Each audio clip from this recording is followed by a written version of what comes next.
Прийшли окупанти до нас в Україну, форма новенька, воєнні машини та трохи поплавився їх інвентар. Байрактар, Байрактар.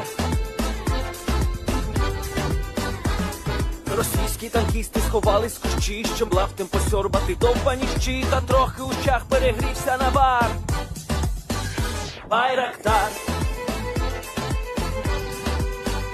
Байрактар.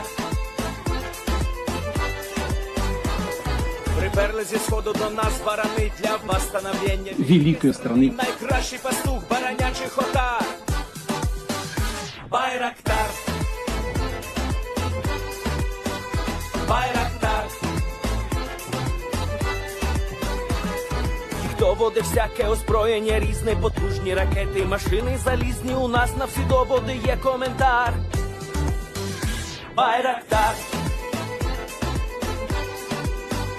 Байрактар. Вони захопити хотіли нас зразу, а ми зачаїли на орків образу з російських бандитів, робить примар. Байрактар, Байрактар.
Yes. The Leaf Spring Army sends its regards.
Hello, everyone. I'm the Enforcer, and I'm accompanied by Enforcer Matt. And good evening, folks. It's Enforcer Matt, and welcome back to day 1031 of the news. And it's good to see you all once again. And today, we heard that Putin says war has been declared on Russia. Who figured that? I've never heard that one yet. And also, Ukraine is terminating the Russian gas to Europe starting on January the 1st in a very big move. And it's good to see you all once again. And of course, we're going to be covering the past 24 hours of news from around the world, as we have been able to hear that the Russian President Vladimir Putin today has said that, according to his own words, the West has declared war on the Russian world today. We have also been able to hear on the other side of the world, inside the People's Republic of China, that United States Department of Defense officials are once again claiming that the Chinese are preparing for an invasion of Taiwan, according to information and intelligence gathered by the Department of Defense intelligence forces that are currently observing the People's Republic of China's actions at this moment. We have also been able to hear that outside the area of East Asia and inside the area of Central Syria, Russian Federation forces continue to conduct the nationwide race, making their way from eastern Syria and towards to the port of Tartus, once again trying to find their way out of the country now that the rebel forces have made it very clear that Russian Federation forces will not be welcome in the country for the foreseeable future. We have also been able to hear that inside the area of Europe, there has been a major amount of developments, as we have heard that Slovakia is apparently making a massive protest today to a decisive Ukrainian economic action against the Russian Federation, stating that there may be potential problems with Ukraine in the future, with in between them and the nation of Slovakia, if they were to continue forward with this action. The Ukrainians have conducted something that is quite truly unheard of at this point.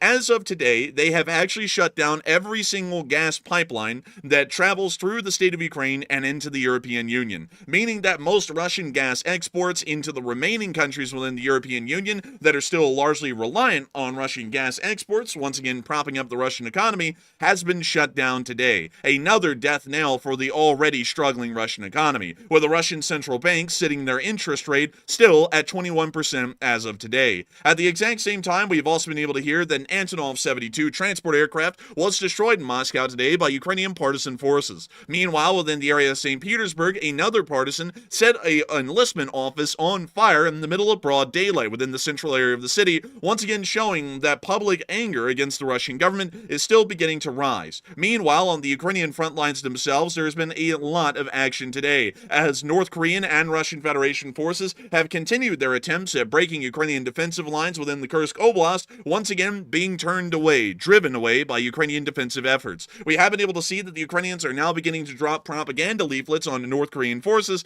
and encouraging them to surrender, most likely sensing that North Korean morale is at a wavering or breaking point, considering the failures on the battlefield that they've endured under just such a short period of time. Meanwhile, along the rest of the front lines, we've been able to see heavy action, especially within the area of Kremenna and Pokrovsk today, two frontline areas that have been somewhat quiet recently, but it does appear that Ukrainian and Russian actions are beginning to once again escalate within these areas of the front line, as both sides once again attempt to try and put as much effort as they can into achieving what they need before peace negotiations may begin next year. Meanwhile, inside the United States of America, we have been able to hear an amazing announcement that this republic will continue to support Ukraine well on into the future, as the incoming administration made an official statement today saying that armed support to the Ukrainians along with economic support will be as strong, if not stronger, than the previous administration support for the state of Ukraine in the conflict. A major bombshell announcement, once again showing that the Western world and the Republic of the United States of America will continue to stand down its adversaries around every corner of the globe and continue to ensure that the Western world reigns supreme over the axis of evil wherever they may be and wherever the battle may form. But nevertheless,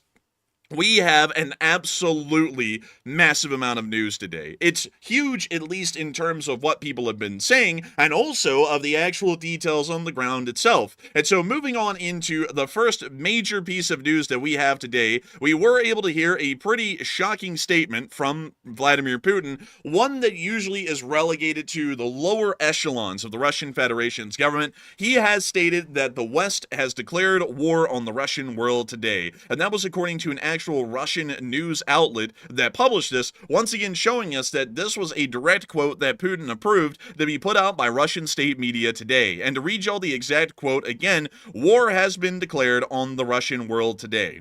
And this is what exactly is considered the Russian world per se? Like, obviously, Russia's a part of that, but are they considering Belarus and these other countries part of the quote-unquote Russian world? For the large part, they kind of do. While I have that voice crack right there, let me introduce y'all to the Russian the Russian analogous force to NATO, which is the Collective Security Treaty Organization, also called the CSTO. The CSTO makes up a few countries, not an incredibly large amount, and also we do have to make a annotation to this map that we're showing y'all right here. The Russian world includes the Russian Federation, the annexed areas of Ukraine, according to Russia, Belarus, Kazakhstan, Kyrgyzstan, and Tajikistan. Armenia is not included. Armenia actually withdrew from the CSTO around 6 months ago due to the Russian Federation actually supporting Azerbaijan during the conflict, and so they are no longer involved in the CSTO. But this is technically what the Russian world consists of, and it's actually the Russian equivalent to NATO. That does not mean that it is analogous in its abilities militarily or economically. It is a far cry from even being close to a major economic or military power in the world. But this is what would constitute the Russian world if there was ever a good explanation of it, is the nations that are comprising the CSTO. Nevertheless, he has stated today that war has largely been declared by the Western world against the Russian world over the actions that have happened economically that Ukraine conducted today. And Ukraine's actions were actually pretty significant. Ukraine has actually, quite openly, shut down every single gas pipeline just overnight that passes through the area of Ukraine, and there is a huge amount of them. These gas pipelines provide a massive amount of gas into the area of Central and Eastern Europe. We've been able to see that, of course, the Nord Stream pipelines had already been shut down or pretty much completely sabotaged and rendered inoperable a lot earlier on in the war, meaning that these major pipelines have been pretty much inoperable over the entire length of the conflict. The only ones that have remained operational beyond that point is the Yamal Europe pipelines through Belarus, Belarus, and then the Soyuz Brotherhood, and also, I believe, another small pipeline down here called the Blue Stream, that all have been operating to provide gas to Eastern European countries that still were not able to transfer themselves over to American gas supplies like the major European countries, such as Poland, Germany, the United Kingdom, and France, which have all shifted over to American oil and gas products, while some of these smaller Eastern European countries like Slovakia, as well as Romania, Hungary, and a larger amount of the states inside the Balkans have never really been able to transfer over because American gas, while of course Western in source, is still more expensive than the Russian gas being provided. Nevertheless, pretty much all of the major remaining pipelines, 3 out of the 4 that exist that feed gas into Europe, were shut down today by the Ukrainians. And this is a major economic blow to the Russian Federation. Gas and oil exports to the European Union was a major economic lifeline for the Russian Federation since the collapse of the Soviet Union. The Russian Federation's economy is largely a homogeneous bulk, meaning that it runs off of a single industry, which is the oil and gas industry. If the Russian Federation is not able to sell their oil or gas at decent prices on the global market, this means that the Russian economy goes into a depression and then may go into a complete economic collapse. Such an example of a Russian economic collapse from a homogeneous economy can be seen inside of Cuba. And interestingly enough, to bring you all back in time to around the 1910s and 20s, Cuba was a very homogeneous economy, running entirely off of the sugar industry. Many people may know that Cuban cigars are highly sought after, and that is of course always true and even true to this day. But nevertheless, the main actual moneymaker inside of Cuba was the sugar industry. The United States actually changed its tariffs to actually create a very high tariff, pretty much making it uneconomical to import Cuban sugar into the United States during the 1910s and 20s, which quite literally destroyed the entire Cuban economy overnight. Their entire economy was built up and based around the sugar industry, and considering that there was no longer a massive buyer of Cuban sugar, which was the United States, and pretty much most United States companies around the 1930s and 40s started to shift over to corn syrup because it was a cheaper and more economical form of a sweetener compared to the now wildly expensive Cuban sugar due to the tariffs, or the very low amounts of sugar that were being domestically produced in the United States. Cuba never financially recovered from that action of the United States, and that's actually one of the larger reasons as to why the communist revolution was able to succeed in Cuba, was because of the massive economic downturn and the rise of extremist ideologies in Cuba as a response to the major economic upheaval that happened because of the collapse of their sugar industries. Nevertheless, the Russian Federation deals with a similar thing, but on an even larger scale than Cuba could have imagined during the time that the United States put a tariff on sugar about 100 years ago. The Russian Federation is dealing with the unmitigated collapse of an entire economy, an entire economic system that has not only kept the Russian Federation alive, but pretty much keeps all of their smaller member states of the CSTO alive as well. A lot of these countries are not economically prosperous, or even militarily strong for that matter, and a great deal of them are not able to survive without the Russian Federation somehow propping them up or supporting them due to their ability to purchase goods made in these smaller countries. Usually, a lot of the smaller countries that are a part of the CSTO heavily rely on some form of agricultural industry or the petroleum industry themselves to be able to make a living or a dollar. The Kazakhstani population largely relies on exporting their oil and gas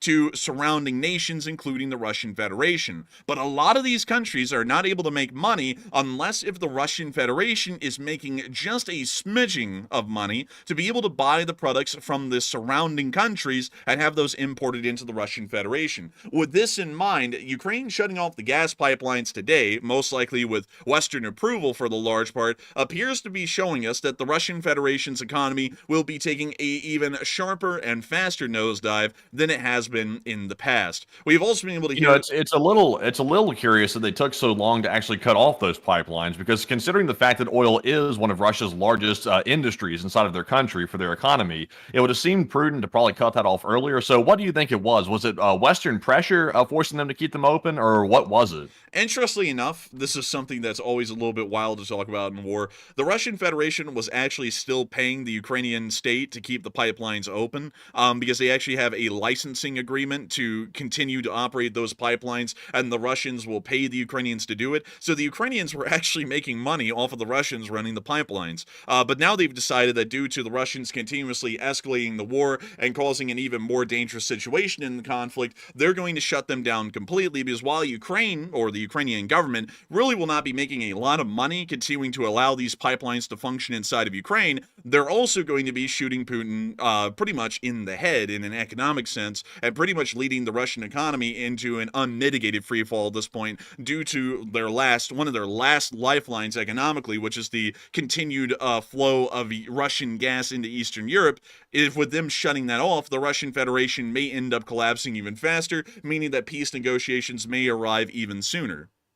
It's just still kind of odd, though. Like, even though Russia was paying Ukraine to keep the pipelines open, it seemed like Ukraine would have gone ahead and shut them off anyway, because pretty much no amount of money could keep the Russians propped up, because that's what's been keeping them propped up the whole time, was the oil sales. And with that being cut off on January the 1st, that's when it actually starts, is January the 1st, when they actually get physically cut off. That is going to be very, very damaging. And once again, we're already hearing countries like Slovakia say that they might cause a major issue over the fact that the oil's not going to their country. So Europe is very, very reliant on Russian oil still, which is something that should not be happening, which I have no clue why they haven't switched yet. Like, they should have been switching, and apparently they have not. So with this being cut off, it's going to be detrimental to Putin, and also probably detrimental to the EU countries as well. I'd absolutely agree. It does appear that it's going to be entirely detrimental to the Russian Federation's economy and really the CSTO's economy as a military alliance. But beyond that, we have also been able to hear that apparently the Russian Federation's economy is doing quite horrendously as of right now. Still,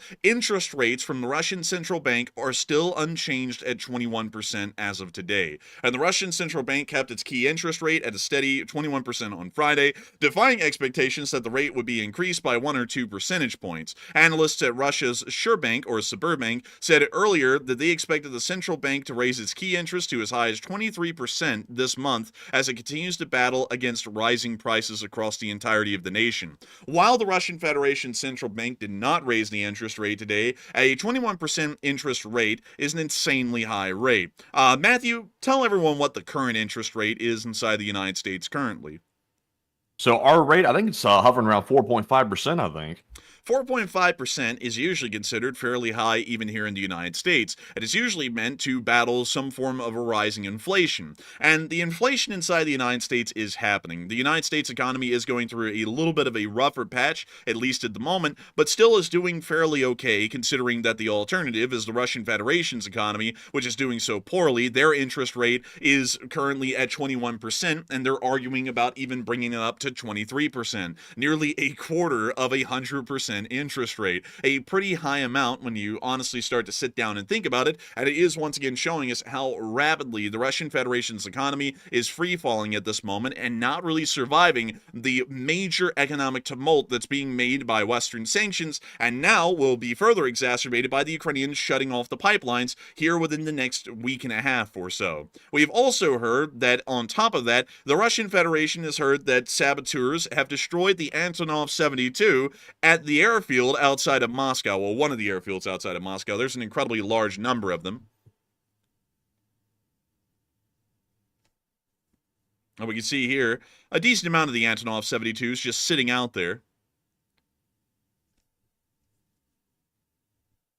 Nice still pictures of this. It's very haunting looking like this.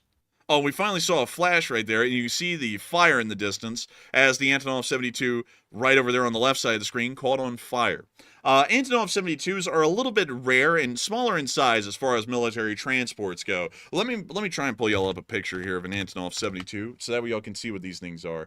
They are very unorthodox in their design, to say the least.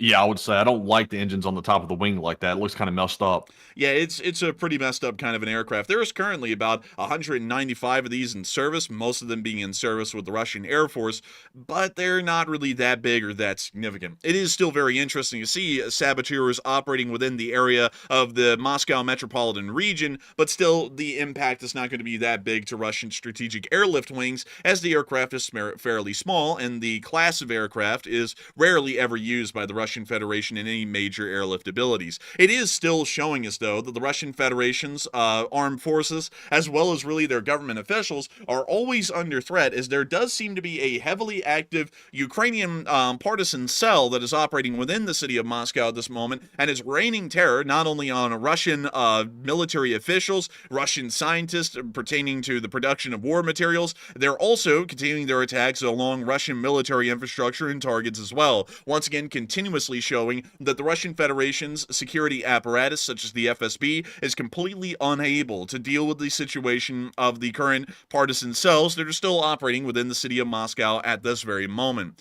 Still, many people have been talking about the statement that Putin made today, saying that war has been declared on the entirety of the Russian world by the West. And a lot of people are really talking about what they think this means, and they think it means, as usual, Putin is just yapping again, which is not really that far from the truth. But nevertheless, Matthew, what are people thinking, and what are you thinking as well?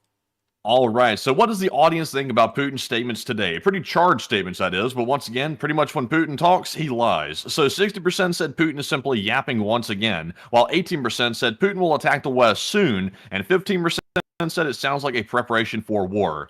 And I will say, to say that war has been declared on the Russian world, that is a very bold statement, but I've learned at this point, no matter what Putin says and no matter how wild it does sound, most of the time it's pretty much just fluffery. It's just yapping, and there's really nothing to it. And I think this is no exception. I think if Russia was serious about war being declared on their country, they would simply stop talking and simply attack and take action. So to me, it sounds like more saber rattling, and his saber rattling is getting more and more extreme every time he does it, but it still has the same impact, which is basically nothing. Until he does something, it means literally squat, zero. But Enforcer, what say you? I would have to say that I largely would agree with everyone else. Putin is most likely just yapping again. And while the statement is incredibly inflammatory and once again saber rattling as usual, I don't really believe that it's going to produce any sort of massive game-changing results or really history-changing results here in the near future. Putin is quite honestly a yapaholic and says really stupid stuff whenever he just feels like it. But however, I do want to say this, while I'm largely downplaying his statements right now, there may be a reason why he made such a statement today that goes beyond the fact that the Ukrainians shut down the gas lines traveling through Ukraine that were keeping the Russian economy at least somewhat alive, although it's already within a serious slippage and decline at this moment, considering that, of course, the sanctions really aren't boding the Russians that well. There was a really big piece of news that came out of the United States today that took some people by surprise, shocked some others, and of course on this channel it didn't shock us at all because we've been saying this for quite literally at least over a year at this point. But moving y'all over into the United States today, I do want to make sure to get y'all to a special news bulletin from the Enforcer channel. We were able to hear that the incoming U.S. administration has stated publicly that funding to Ukraine will continue into the indefinite future. And this does confirm that Ukrainian President Zelensky's claims have been made assurances behind closed doors. Let me read that again correctly. One second, y'all. This confirms Ukrainian President Zelensky's claim that he had been made assurances behind closed doors. And this is, of course, great news for the state of Ukraine and great news for the Western world at large. I also want to make sure to get y'all an actual statement that was made today by the mainstream news to get y'all a little bit of a better idea here. We were able to see that the incoming president of the United States, as you can see right here, the president-elect, tends to maintain U.S. military supplies to Ukraine, and that was stated to European officials as of today. So we do know at this point that the United States of America, the Republic, will continue to support Ukraine full and well-heartedly into the future in the conflict, and there will be absolutely no delay or stoppage of military aid and supplies to continue the Ukrainian fight against the Russian Federation. This is incredibly good news, and something that we largely did understand was going to happen here on this channel, but many other people have been made to believe that there was going to be some sort of a black hole and an implosion because of the outcome of the U.S. presidential election. I do want to explain really quickly why we are bringing this up, because some people try and I've seen some people try and spin it as it's maybe some sort of a political thing that we're delving into. It's not really the case. I actually want to explain really quickly why in the world we do want to bring this up. For one, it would be very political of us not to mention this news, considering that the incoming U.S. Administration, which will be the President of the United States, is already making statements that they will full-heartedly support Ukraine well on into the future, it would be very politically biased of us to miss that kind of news and continue to allow public fears to be stoked wrongfully that the United States government and the Republic will continue to not support Ukraine indefinitely into the future. That would be political bias on our end, and so for that reason, we do have to report this news. Secondly, there has been a massive amount of political Kool-Aid, the best way I could put it, that has been drunk in the public sphere, or drank in the public sphere, to say it the best way I can, about what is going to be happening in the future, because a lot of people always love to believe that if their person is not elected, it's the end of the world. We've been explaining here on this channel for well over a year this very line of thinking. The United States has a certain amount of national prerogatives that must be done, and while people in the public sphere that are politicians may say different things, mostly, some of the time, it almost appears to be controlled opposition. The reason why is because every single person in the U.S. government, either incoming or outgoing, does understand that the United States has to do specific things, and there really is no argument on it. For example, to bring up something else that remains in our no politics rule, during the 1960 presidential debate, in between the incoming presidential candidate for the Democrats, John F. Kennedy, and the presidential candidate for the Republicans, Richard Nixon, John F. Kennedy actually stated that there should be an incredibly more aggressive approach to Fidel Castro inside of Cuba and the communist control of the country. Richard Nixon in the debate took the opposite stance and stated that there should not be any sort of violent action taken against communist Cuba by the U.S. government, and that they should simply take a firm stance but not take any aggressive actions militarily towards the communist Cuban state. What was interesting, though, is that while that debate was happening, and it did appear that there were two different sides to the argument, Richard Nixon, as the vice president to Dwight Eisenhower, had already approved the Bay of Pigs invasion that would happen under John F. Kennedy's presidency, meaning that both sides of the political spectrum there actually were behind aggressive military action to the Cubans. However, when a statement is made publicly by one side saying one thing, the other side has to automatically become the pull to the push.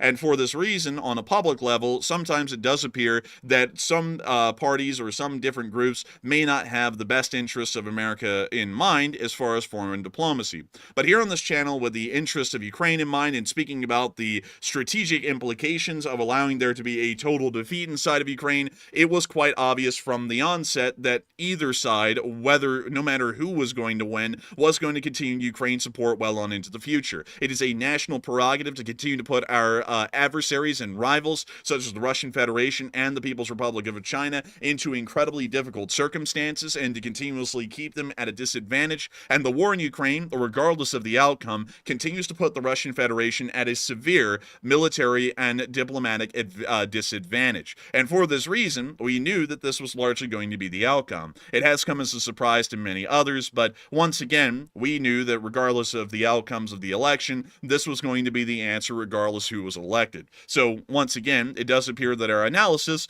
was spot on the political field. And we don't really delve into politics, but nevertheless, it does appear that many people were believing that there was going to be a significant change depending on who or who will not be elected. But nevertheless, it does seem as though a lot of people are talking about this at the moment because the incoming U.S. administration, the president-elect, has stated that aid to Ukraine will continue well on into the foreseeable future. And a lot of people are wondering what happened with that. And it seems as though there's really two different camps, opinion-wise, that are forming right now. But Matthew, what are people thinking about this, and what are you thinking as well?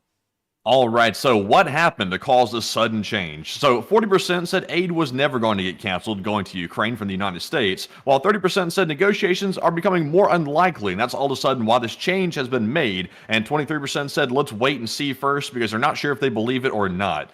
And on this one, I would say I'm definitely with the 40%. I was of the very strong opinion that aid was never going to get canceled. We were being told by Zelensky in the public, behind the scenes, there were assurances being made that aid would continue to Ukraine in some form or another into the foreseeable future. Zelensky's actually been saying that for months now, and many people said, well, maybe Zelensky is being fed lies by somebody. Maybe that's the case. But it turns out now that the incoming administration has gone public with it as well, and it looks like he's made assurances to give Ukraine more aid. So once once again, we will have to wait until it actually happens to know for a concrete fact whether or not that's going to be the case. But right now, all signs point to Ukraine will continue getting more military support and humanitarian support, and it looks like they are good to go. And that's very good news to see indeed, because many people were worried, and I think this should allay fears just a little bit. But Enforcer, what say you? I would have to say a couple of things first before I even get to addressing that. One, I saw someone say that war is an extension of politics. That is not necessarily the case. War is the event of failed diplomacy. That's really what a war is.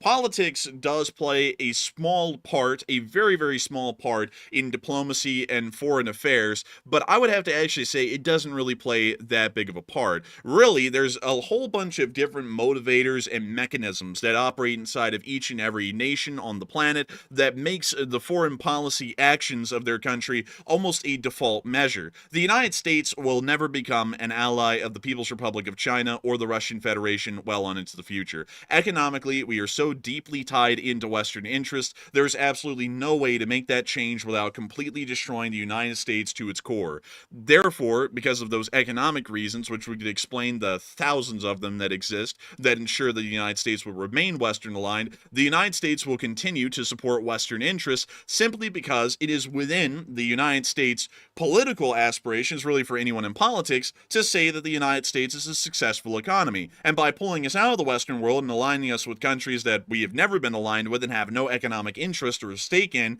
for the large part, we would destroy the economy, which would be a political failure for people inside the country internally. For this reason, it's not necessarily politics that guides diplomacy, it's actually foreign affairs and diplomacy that guide this part of politics. So for that reason, it's more so a completely separate thing. It's a diplomatic thing than it is a political thing. Also, another thing that I want to say is that everyone hates losing. Everyone hates it. Many people will remember the war in Afghanistan. It was going on the entire time I was alive, quite literally from the day I was born to the very last day that U.S. forces were inside of Afghanistan. It had been going on the entire time I had been living.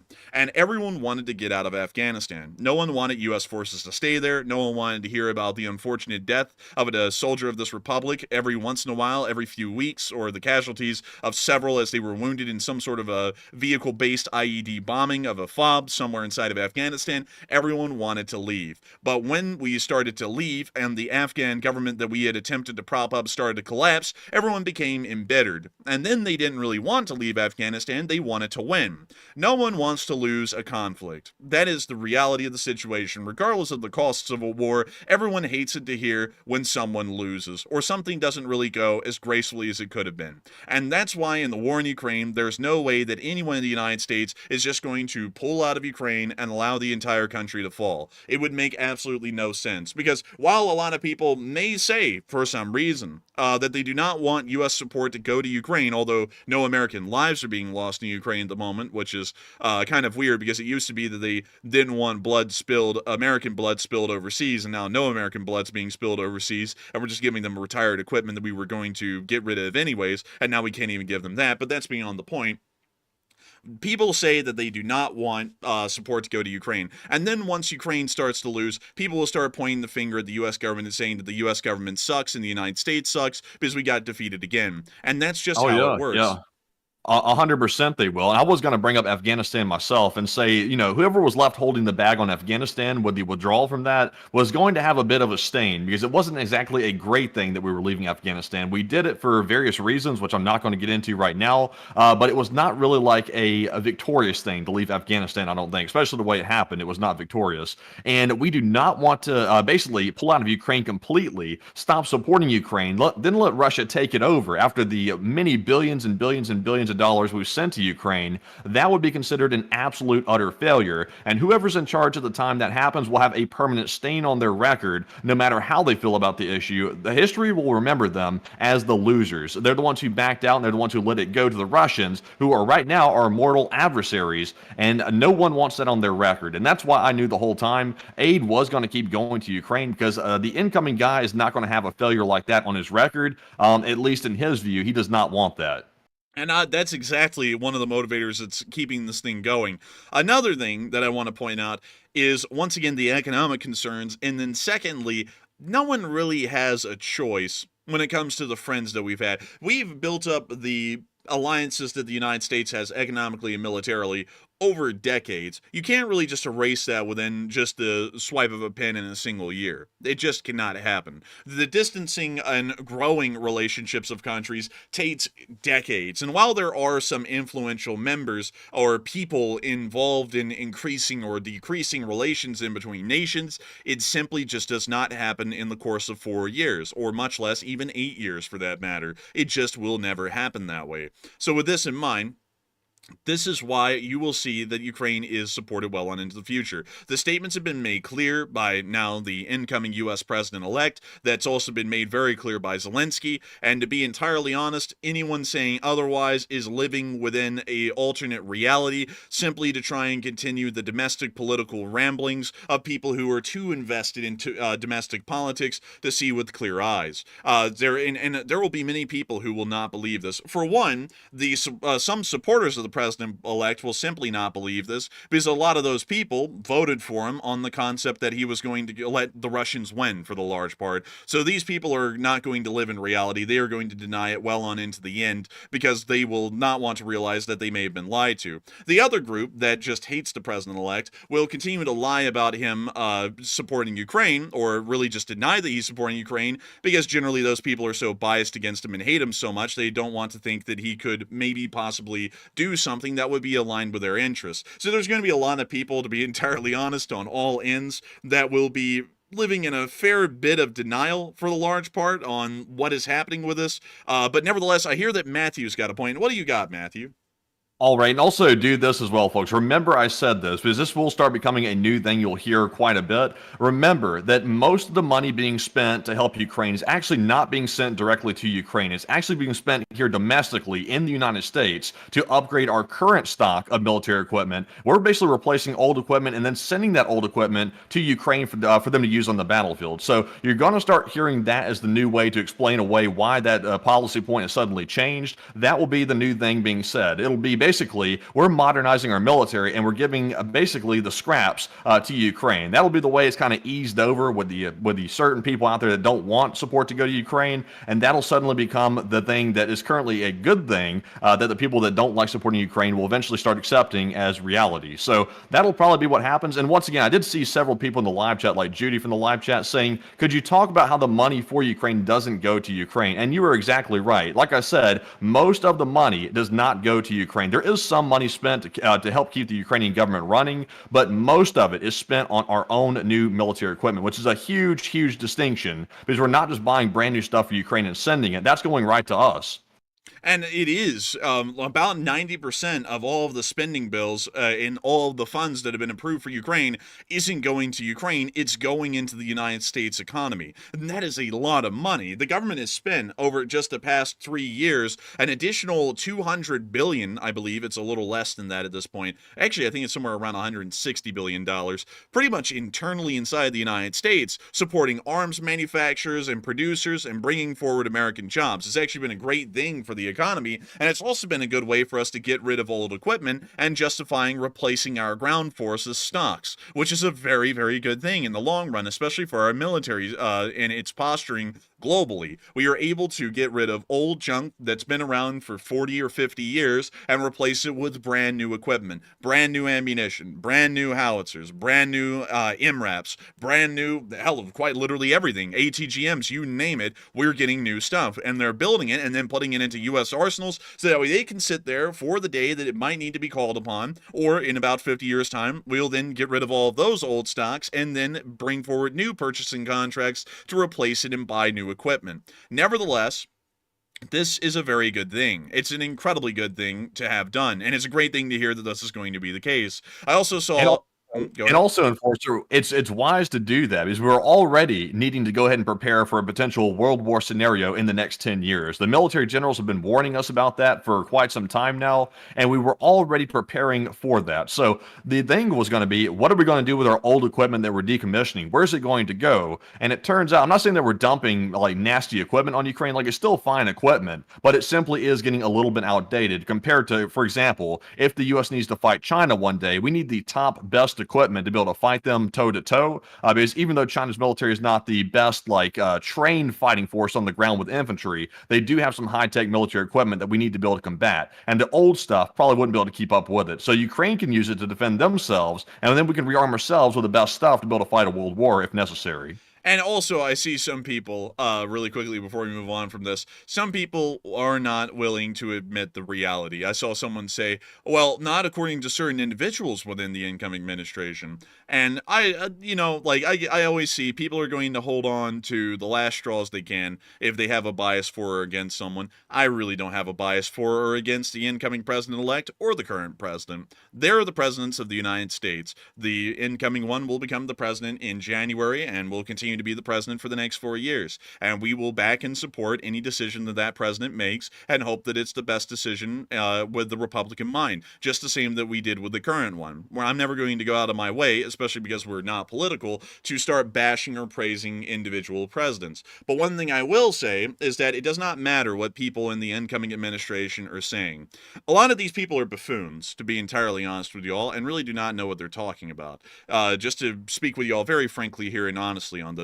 On top of that, they aren't the ones calling the shots. Some random guy who's been given some goofy title in some extra third-party administration or bureaucratic sort of an office is not going to be making the decisions of the United States government. The President of the United States is the President of the United States, and the decisions are solely in the President's hands. That's really how it works. Doesn't matter what people are going to be where and if they run their mouths. That's something that people have to understand. There's a lot of static and a lot of background noise out there, and you really have to tone all of it out because most of it doesn't mean a single thing. Like, that's the actual reality of it. You can always try and grip onto straws and say that, the current president is a communist or something like that, which is not true. And you can say that the incoming president is a fascist, which is also not true as well. They are presidents of the United States trying to look out for the best interests of the citizenry of this republic. And while some of their decisions may not be the greatest, and some of their decisions may truly be masterful works of art, they are trying their best to make the right decisions for the republic. I'm not going to try and differentiate or pick straws, because that would be getting into the weeds in politics. But nevertheless, with that, it is time for us to move on and into the rest of the news that we have tonight. And we have been able to hear a decent amount of news out of the area of China, as we have been able to hear that the United States Department of Defense intelligence forces have heard that China is apparently preparing for some sort of an invasion of Taiwan. And that's according to the Taiwan news, as the Pentagon did make the statements today. And it does once again seem as though the People's Liberation Army is starting to militarize itself once again in the Eastern TC, or the Eastern Theater Command,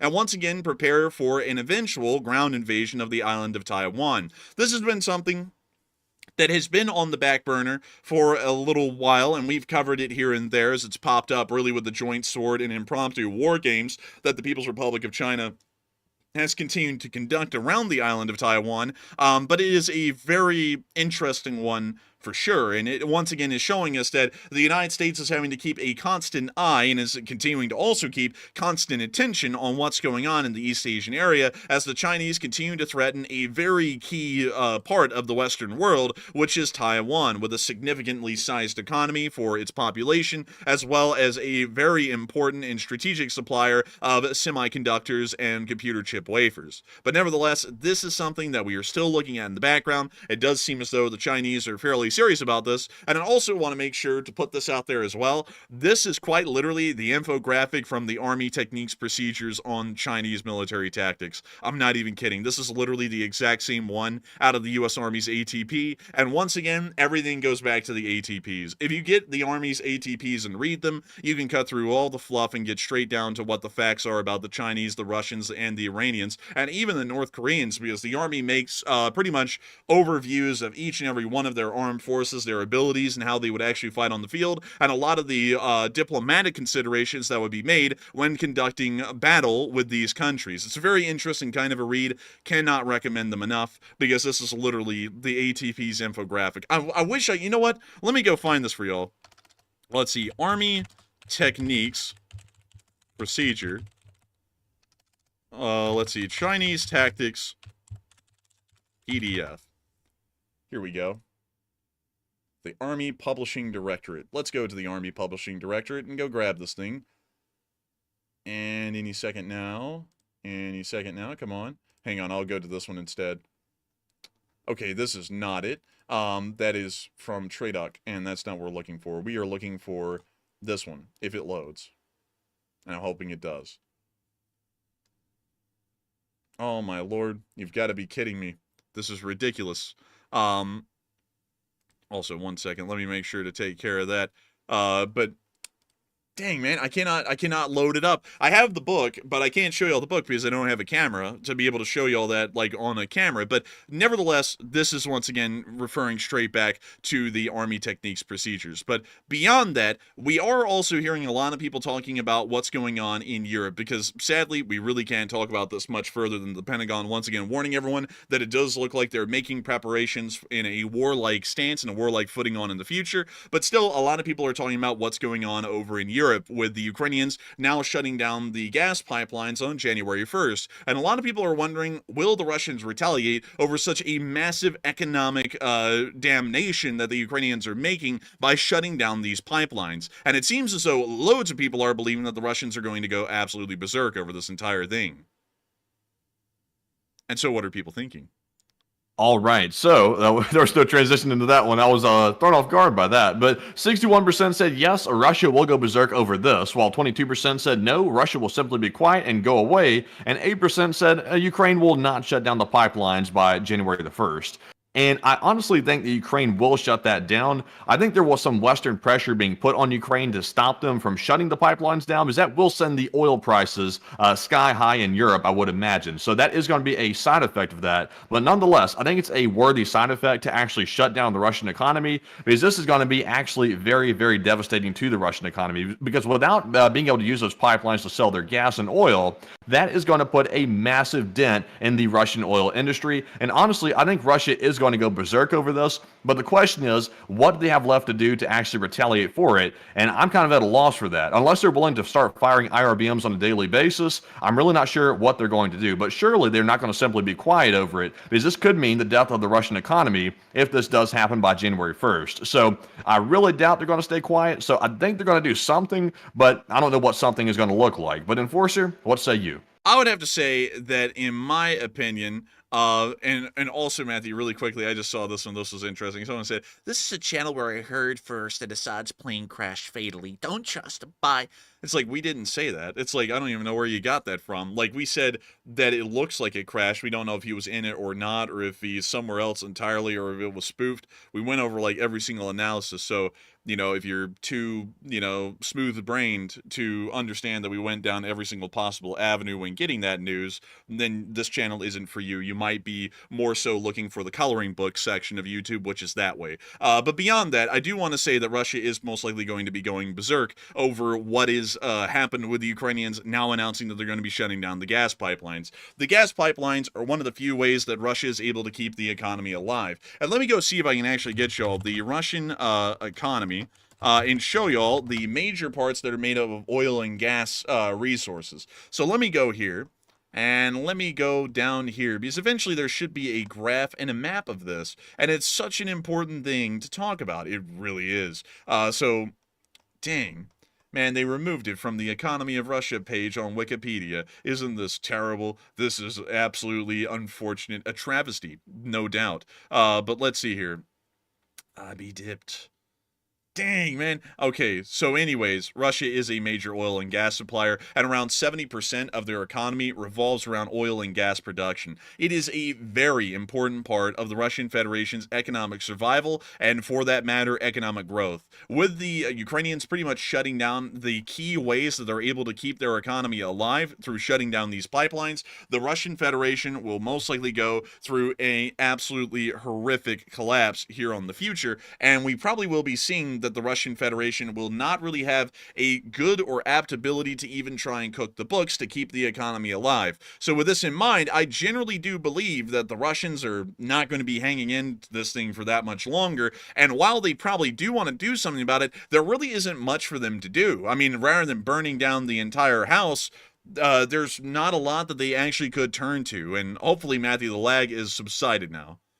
Yeah, it subsided pretty good. So, also another question I had here is I don't know if you still have that oil pipeline map still available or not, but to my understanding, just by shutting off the pipelines that are running through Ukrainian territory, that will not completely shut off all the oil pipelines going into Europe, but at least just some of them. So, how many more are left other than just the ones in Ukraine? Well, there really is only about one at this point, because I don't believe that this one's even operational because this is an oil pipeline, and we're generally looking at the gas pipelines, because from what we generally believe, pretty much everyone has moved over to American oil at this point because it's competitive in its pricing. But gas is still not competitive in pricing because Russia is one of the major gas producers in the world. So out of all of the operational pipelines left, which there are four of, the Ukrainians shut down, well, are going to shut down three out of the four that are operational, meaning that Russia's ability to continue to pretty much get money from gas imports into Europe is going to be cut down by 75%.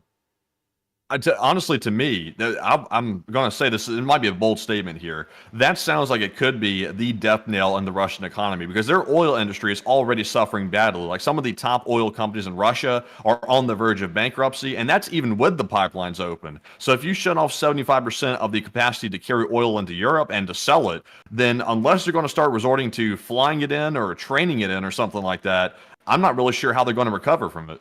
Oh, they simply cannot even fly it or railroad it into Europe because really no one is even allowing cross-border trade with anyone going on. Also, Matthew, do you see all of these anti-American bots in the chat tonight? I mean, there's an insane amount of them, man. It's quite a few. I can't even keep up with them. Yeah, I'm having to help you ban them out. I was just having to look at that and ban a couple of them. I'm like, good lord. I don't know what it is, folks, but there are a lot of enemies of the Republic in this chat tonight. And put an LSA in the chat if you believe that the enemies of the Republic are most likely going to lose in the end. I do believe that they will. So put an LSA in the chat. But beyond that, this is going to be cutting down the Russian economy significantly. There's no oil exports that are happening in Europe anymore at this point. It's very small, if any, at all, due to the massive sanctions that were leveraged by the United States. And since the Russian gas really wasn't able to be easily sanctioned because a lot of countries just simply could not afford to switch over to any other gas imports rather than Russian ones, this is going to be killing off the Russians' ability to make money because this is the only thing that they have that's being imported into Europe in mass at this point is the gas. And so, with that in mind, it's going to be over for these folks. I quite truly believe. I think that what's going to happen, Matthew, is that this is going to lead to an implosion of Russia's largest gas companies like Gazprom. And as those companies collapse, every other supporting economic industry that helped to keep the nation alive is going to also implode because the major companies that were bringing money into Russia are no longer paying their employees. Those employees no longer have any kind of spendable income. So they're not buying food. They're not living in housing, the real estate economy collapses, the agricultural industry collapses, and with it, pretty much everything else in Russia. I would agree with that 100%. So basically, the only thing that Russia's left with, their only lifeline left when the pipelines do get shut down that Ukraine does control, is they can try to turn to their allies, their so-called allies, like China, maybe India perhaps, and other countries like that, and they can try to start reselling their oil there. But even at that, though, like I don't think they're going to have much of a market even at that, will they?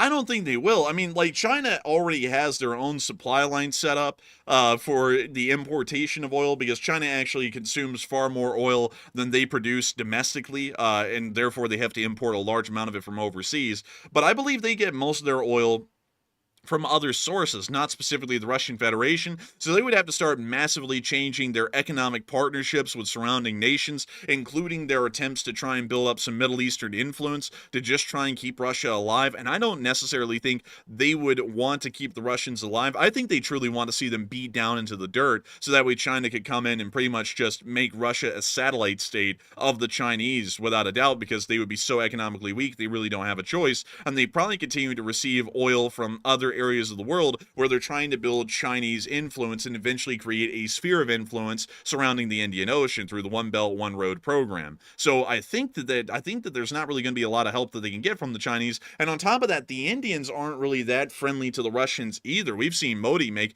plenty of anti-Russian statements throughout the war, and while they have bought some raw materials from the Russians, such as cheap lumber and oil in the past, it appears that even at this point, India isn't really wanting major relations with the Russians at this point, because the United States is truly courting the Indian government right now, and once again trying to bring them over into the Western sphere, because as long as we have India, we are able to pretty much thwart any Chinese sphere of influence attempt that is created in the Indian Ocean. That is true. Like, I would agree with that on the Indian front right there. India, typically does not want to buy most stuff from Russia right now because we are courting them in the West to an extent.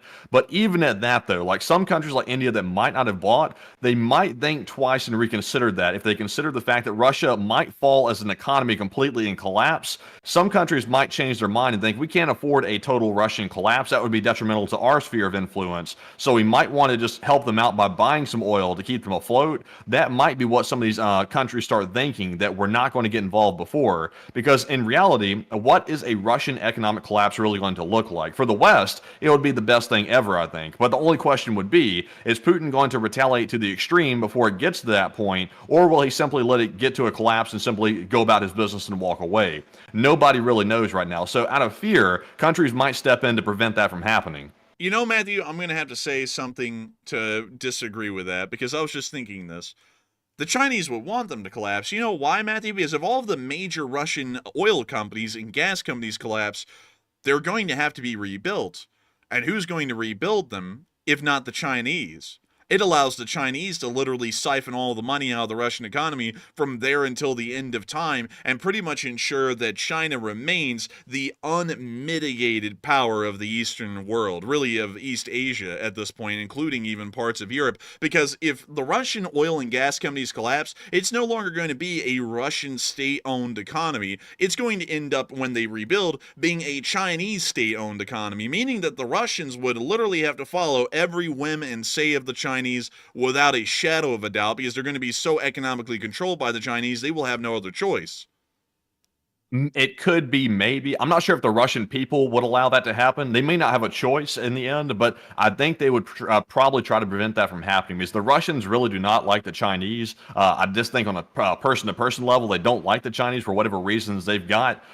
So they'd probably prevent that from happening. And once again, like when the USSR fell, it was obviously a little bit of a different time then. But China or no other countries really stepped in to necessarily, start doing what you're talking about and trying to take over Russia's economy. They kind of rebuilt it themselves from the ground up, for whatever it's worth. Not very well, though, because as you can see right now, it's sort of hanging on by a thread, everything considered, but that really didn't happen then either. Maybe, maybe not. Who knows? I still think, though, that the Chinese are pretty sneaky with what they do. Because Matthew, the One Belt, One Road tactics of the Chinese. They'll go into a country like Uganda and be like, you want a railroad? And then they'll put such an insanely high interest rate on repaying the loan to build a railroad that the government of Uganda has to default on the loan, and then they're pretty much indebted to the Chinese permanently. And the Chinese get to control everything of the Ugandan government, including critical infrastructure of the country. That is something that I would say isn't out of the question with an economy as small as Russia's, because once again, we do have to remind everyone here, Russia as a country has the same size economy as the state of New York inside the United States. It's not a wildly big economy, so it's very easy to play games with this and really toy with it to create a pretty much Chinese economy in Russia. Some people are misunderstanding this, though. I don't know why, because I've seen some people going, oh, the enforcer believes that China's going to invade Russia and take it over. No one works in that mindset anymore. Like, I don't know, maybe you think that it's like the 1400s and people just take people over or something like that. But what I'm saying is that China is going to take over Russia economically. Russia will exist with the borders it has today. China is not going to be taking over Greater Manchuria or Siberia or anything. They don't want it. They don't want the administration costs, and they also don't want to deal with the outlying issues of doing such a thing. They just want to be able to control the Russians economically. There's plenty of money to be made these days, and really a greater amount of of prosperity to be had by allowing these areas to be controlled by their original home country, but tying them into you economically. And that's what the Chinese probably would want to do with Russia. And by allowing the Russians to pretty much completely collapse or pretty much go on life support, and then the Chinese slowly rebuild the Russian economy into a Chinese form, pretty much controlled and operated by the Chinese, that would probably be the best case scenario for them on in the future. Because there would never be a independent, strong, little sassy Russia to exist anymore. It would literally be living off of the Chinese whim at that time. So that would be a perfect scenario for the Chinese on in the future. So I think I'm going to stick with my guns there on that one. I think the Chinese actually would want the Russians to possibly start economically imploding completely, because then they would be able to come in and rebuild the economy to a Chinese standard, and that also means that a good amount of the profits that Russia makes goes back to China and helps them to continue to grow their economy. Yeah, it could be. I mean, I'm not going to rule that out personally. I just don't think that the Russian people would ever allow that to happen. And also, I'm not really sure if China would even be able to pull that off, actually, because really, in honest truth, the Russians always have a dagger behind their back for the Chinese people. Like, even right now with the no limits partnership that Putin has with Xi Jinping, it is very, very tense. Like, it's not a very genuine partnership. It is very tense, and it could go sour at any moment. And the only reason Putin keeps the relations good is because he's desperate, and he has to have that. But if Russia was in a better position, they would be sticking it to China, in my personal opinion. So I think the Russian people as a whole sort of share that sentiment to an extent, and they would do everything in their power to prevent that. They would try teaming up with smaller and more large quantities of economies before they simply resorted to letting China take it over. But they really don't have a choice with that anymore, because there isn't really a whole bunch of just random small economies out there that Russia can latch onto. Every single one of them's already in the CSTO at this point, and if they're not in the CSTO, they're not even really Russian aligned anymore, and there's really no other countries out there that are kind of up for grabs like that. So if they want any hope of saving their economy, it has to be the Chinese. They rely entirely on exports, and teaming up with a whole bunch of poor countries isn't giving Russia a great deal of customers to keep buying Russian oil and gas, because they themselves, the countries they're teaming up with, are so poor they simply really can't afford any oil or gas to begin with, and that's really no way to keep the Russian economy alive. Now here's a crazy idea I just thought of as well, and I know a lot of people are going to be like, hell no, like that's crazy, and it might be a little bit crazy, but I'm just bringing this up just to bring it up. What if the United States was the one to step in and start providing aid to rebuild the Russians and sort of shape them into the image that we would like them to be, where they're not necessarily a hardcore adversary to our Western sphere? I'm not sure if that's even really possible. Probably not, to be honest. It'd probably be as possible as China taking over their economy, in my opinion. But we could at least attempt that. But the catch would there be so much negative sentiment among the Russian people for America, based on the raw propaganda they've been fed, that they would eventually be meaningless, and basically the Russians would turn away from the West once again? Maybe. I would say that probably wouldn't end up working that well Probably at not. all, because I think we tried that when the Soviet Union collapsed. We tried to be really friendly with them, and then they just stabbed us in the back in about 10 years' time after that. So I would not do that. I would just continue to view the Russians as an adversary, because historically it looks as though they always will be, just off of the trends. But beyond that, I hope that addresses It probably that. wouldn't work. Just for the record, like that's why I prefaced it with what I did when I brought it up. It probably would not work, but just a thought. And like you said, I think we did try that with the collapse of the Soviet Union, and like pretty much anything. Whenever the United States helps somebody out in a respect like this, like with money and things like that, and helping to rebuild their country, it usually ends up going south one way or another if they're not in the same political sphere that the United States is in. And that's what happened with the USSR, and it's probably what would happen again. But maybe there's a slight sliver of hope, but probably not.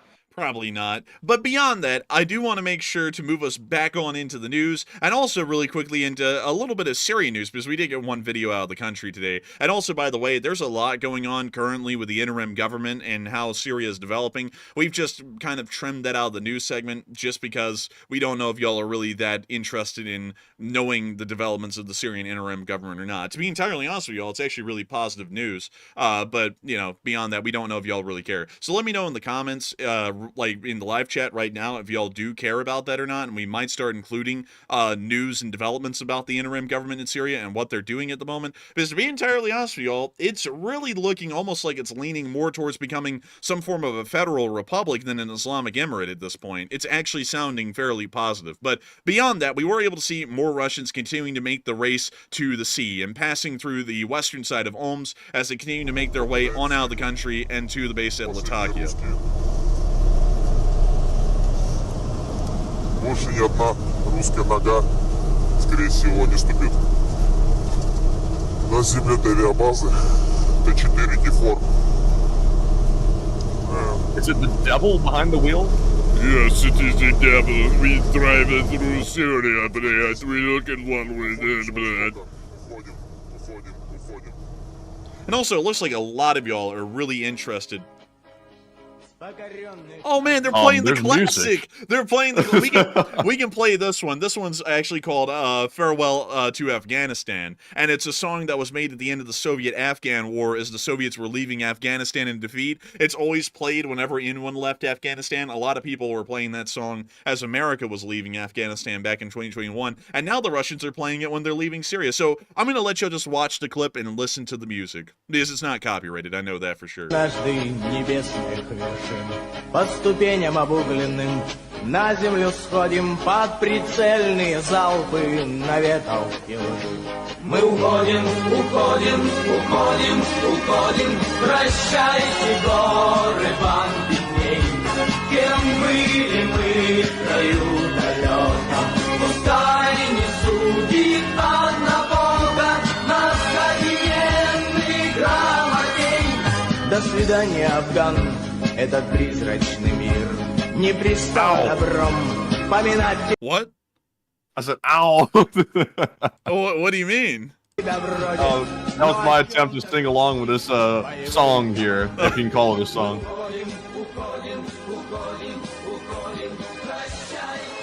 That's also Syrian army equipment, by the way, on the side of the street. People like the beat, actually. Yeah, I like it. I thought it was pretty good. You just shit. You like shit on every song, honestly, man. Like in the intro, you just like dog on the songs. I'm like, it's a good selection. Like it's like, what the hell? Well, listen here, Drop Nation's in the chat. He said I wouldn't copyright this trash music either, and he's a music man, What? so that's coming from him. I like this song, man. It's a classic.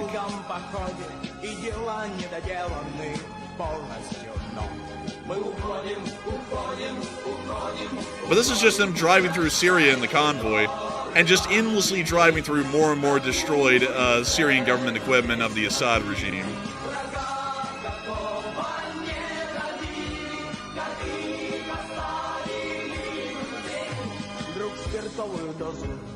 It looks like an abandoned howitzer. Can't tell what variant though.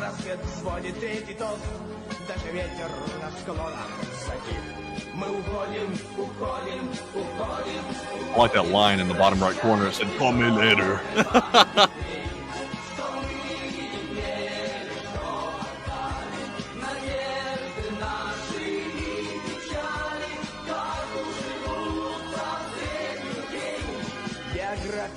Another destroyed Syrian tank. An insanely high number of them, actually. Сейчас они в моде, только разве подвластен науке Восток? Мы уходим с востока, уходим, уходим. Прощайте, горы, вам видней. Кем были мы в краю далеком? Пускай не судит однобоко нас кабинетный грамотей. Прощайте, горы, вам. I like how it sounds something like Count Dracula would play, though, with like the synth and stuff in the background. I don't know why.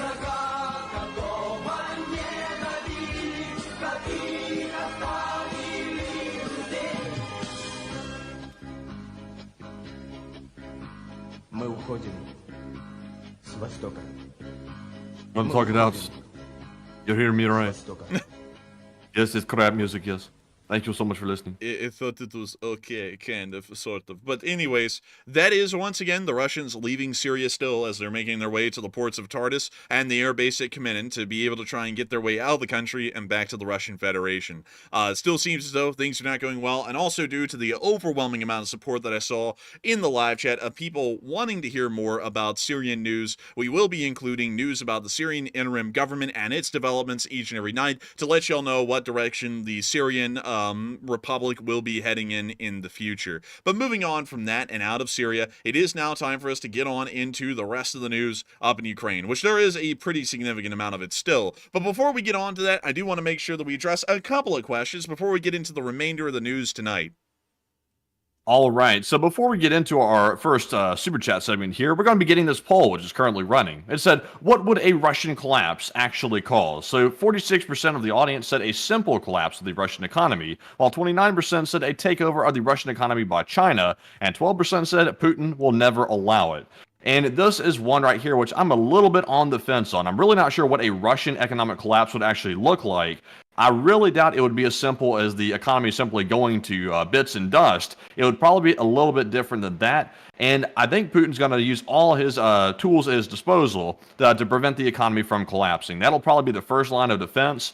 And even at that, though, I'm really not sure what's going to happen after it. So I'm going to cop out a little bit and be with the 14% that said unsure. But Enforcer, what say you? I would say that it most likely would be a takeover of Russia economically by the Chinese. And while in the long term that might not end up being the best thing to happen, because it would pretty much completely remove the United States of possibly getting some control of Russia, I believe at this point it's very clear from a historical precedent, Western control of the Russian Federation is impossible. So they would pretty much just lean directly into the Chinese sphere automatically. So in my opinion, I think it would most likely be a Chinese economic takeover, where the Russian Federation is still an independent country, but pretty much every single pretty much business or economic major industry would be Chinese in origin or a subsidiary of a Chinese company. And so with that, I hope that does address that the best I can, at least in my opinion. And Matthew, what other questions do we have? All right, so jumping into our first super chat question of the night, this one is going to go to Evan Berger, who puts in a $50 donation. And thank you very much, Evan, for that $50 support, and we appreciate it. He said, "Thank you for sharing the news on Ukraine. And my friend village was bombed in the opening days of the war, so I want to keep up with the war. And my question is, what would the beginning stages of Putin declaring war look like, and what countries would be at risk?" And I got to thank you so much for the support, Evan Berger, and thank you so much for sharing, enjoying us sharing the news here, because we absolutely love it, and we take it as a very important and very honored thing that we are able to do every single night for everyone that's watching. And that is a very good question about what a possible declaration of war would look like in the future against the Western world. It would mostly look like a Russian military buildup of any available assets that they have within the Kaliningrad area, the Baltics, and also along sparsely populated areas of the Finnish border. They most likely wouldn't conduct a complete invasion of Finland. They would most likely only attempt a simple offensive push through the southern populated region and attempt to take control of the major population centers, because once they control that, the manpower that they would need to hold down Finland would be a lot less in the future. So there would be a general buildup of Russian forces at Vyborg. There would most likely be a Russian buildup of forces at Narva and pretty much along the entire length of the Baltic border, even through Belarus, and then we would see a decent buildup of Russian troops in Kaliningrad.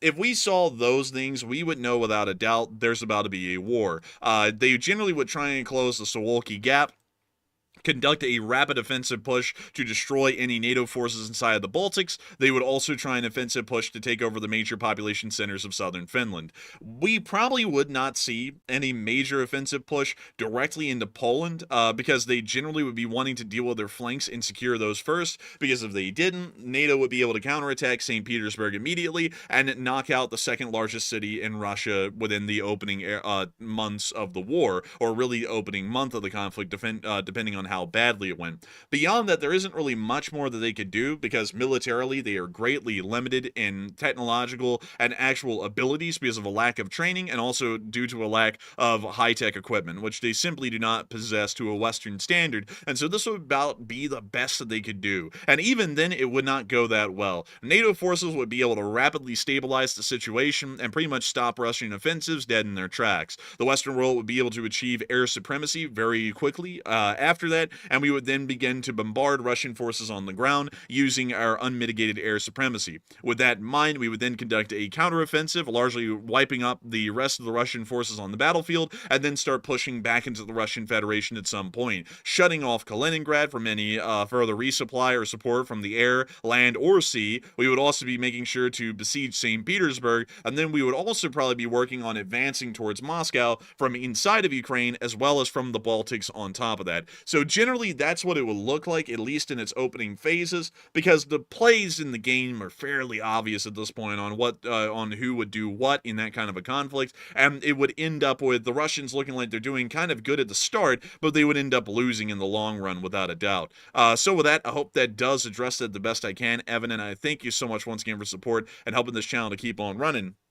And also, to answer specifically what countries would be at risk, the countries that would be at risk would be Finland. Norway really wouldn't be at risk, just to make that clear for everyone. Not really at risk at all. Minimal risk, although they share a border with the Russian Federation. Estonia, Latvia, Lithuania, and Poland would be the countries primarily at risk. Everyone else would largely be at risk of air attacks, at least during the opening phase of the conflict, but that's much less than the actual ground risk that would be posed by a Russian ground invasion of the countries I just listed off.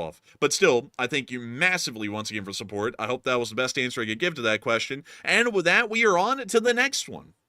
And our next one here is going to go to Eason, who puts in a $30 donation. And thank you very much, Eason, as well for that support. And he said, drill, baby, drill. And honestly, Eason, I'll have to say this. Me personally, I say we cannot let the baby drill. That sounds like it'd probably be against U.S. labor laws, and we abolished that a long time ago. So I say keep the baby off the oil derricks and let him go have some milk. But Enforcer, what say you? I would have to say, Eason, this is a very interesting thing. America has drilled. Let me go get this for y'all. Oil production numbers annually, U.S. Let me go get this really quickly. All right, so let's see here. The U.S. Energy Information Administration, another small government bureaucracy that helps out massively with getting us the raw facts and info. So allow me, everyone. Let's see here. 1 second, y'all. Hang on. For some reason, some government websites simply do not want to load tonight when I try and get them. This is crazy. Oh, here we go. Finally. All right. So, this is the oil production numbers annually. And one thing you will notice... We're drilling. And what's crazy, man, is here are the three countries listed on this chart. The blue one's the United States. The light brown one is the Russians, this doo-doo brown color. And then the dark brown color that looks like shit, I suppose, that is Saudi Arabia. And as y'all can see, everyone else's oil production has actually declined, and America's has been on an endless incline. And one thing that I really want to point out that's even crazier really quickly is that from 2000, now I'm not pointing this out with a political aspect behind this, I just wanted to point this out because this is interesting. From 2016 to 2017 to 2020, which is really when we're going to measure it, U.S. oil production was growing, but it started to kind of stagnate and actually drop off a little bit in 2020. From 2021 till the present day, it's actually increased to be a world record. No country has produced as much oil as the United States produced in 2023 in the history of the planet. Like, we produced more oil than ever in 2023, which is kind of a little crazy. Once again, not getting political here, but I did want to say this once again to point out a national prerogative. Sometimes there are national prerogatives. And one thing I will say, which everyone will know, is that the sitting president of the United States stated that when he was getting elected back in 2020, that he was going to actually be cutting drilling licenses in the United States, and therefore the United States would be producing less oil and would be far more reliant on foreign suppliers of oil for the United States domestic consumption.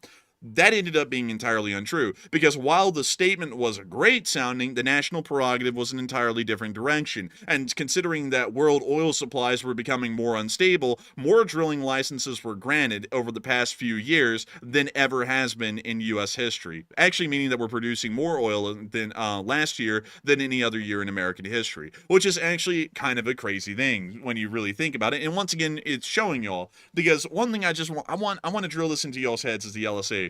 Never, ever listen to what political talking points are in an election, or all the hype talk stuff is that you hear on Fox or CNN or from goofy people on Twitter. None of it means anything.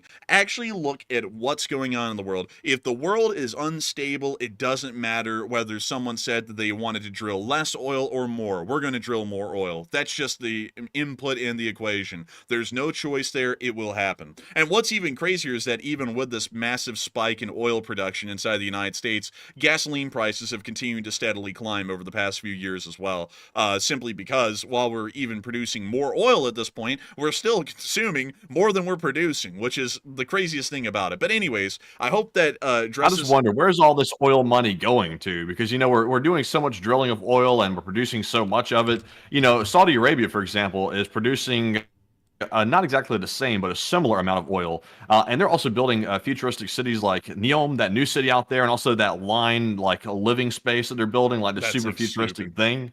It's like it's really honestly not stupid. Honestly, it's actually pretty cool. And they're using all the oil money to build all that. So it's like, how come we're not getting anything like that? Where's our Neom? I'm not gonna lie, dude. The line is the stupidest thing I've ever heard of. Like, But this it's is Neom. Like the line's just part of it. Like it's called NEOM. That's like the area that's being built. I'm not gonna lie, dude. I still think this thing is just absolutely stupid. I think they built less than like a few hundred feet of it, and it's already proving to be too economically impossible and infeasible. This thing is dumb. Like, this thing is ridiculously dumb. It makes no sense on a city building perspective, because having an entire city stretched out along, like, I believe it's a 110-mile length at only 0.1 miles wide, infrastructurally makes absolutely no sense at all. Like, it would be better to build a circular city that is built around a spherical road design than it ever would be to build a literal straight line. Like, this it's a goofy thing. I don't know where the money is going, per se, but one thing I can say is that the U.S. economy has skyrocketed over the past few years. I mean, look at that growth. I mean, that's a lot of growth. I mean, that's an insane high amount of growth right there. I mean, that's I believe in some years that's record breaking. And I wish we could actually get the numbers here. But anyways, with that, I hope that does address that the best we can. But hopefully the United States will continue to follow its national prerogatives, and if it needs to drill, it will drill, and if it doesn't need to drill, it won't drill. But still, thank you so much once again for the support, Eason, and I hope that does address that the best I can, but I generally am a fan of whatever will work best for the country. Sometimes drilling works like it does right now. Other times, drilling less and actually relying on foreign suppliers is more beneficial because it allows us to have more economic control of some countries that may or may not be on the fence. But anyways, with that, I hope that does address it the best I can, and we are on to the final question of this segment, and then we're getting back into the news. And also, is that control panel open right now? I closed it for a while because that usually resets the issue, and then I reopened it, so I'll just leave it closed, but it leaves it to where I can't see the live chat at all, which honestly makes things feel kind of incredibly weird. But anyways, let's get that last question. So our last question here goes to Jenna, last name Tolls. And I couldn't even say your new name, Jenna. I couldn't even say it because it was so interesting. I couldn't read it off, or otherwise we might get stricken, maybe, perhaps. We don't want to have that happen. But Jenna said, and didn't say, they put in a $50 donation first off, and thank you very much for that support. And then they said, are we talking about drilling teeth? No, thank you. And I gotta thank you for the support. And we're not talking about drilling those teeth. We're talking about drilling for that sweet Texas tea oil.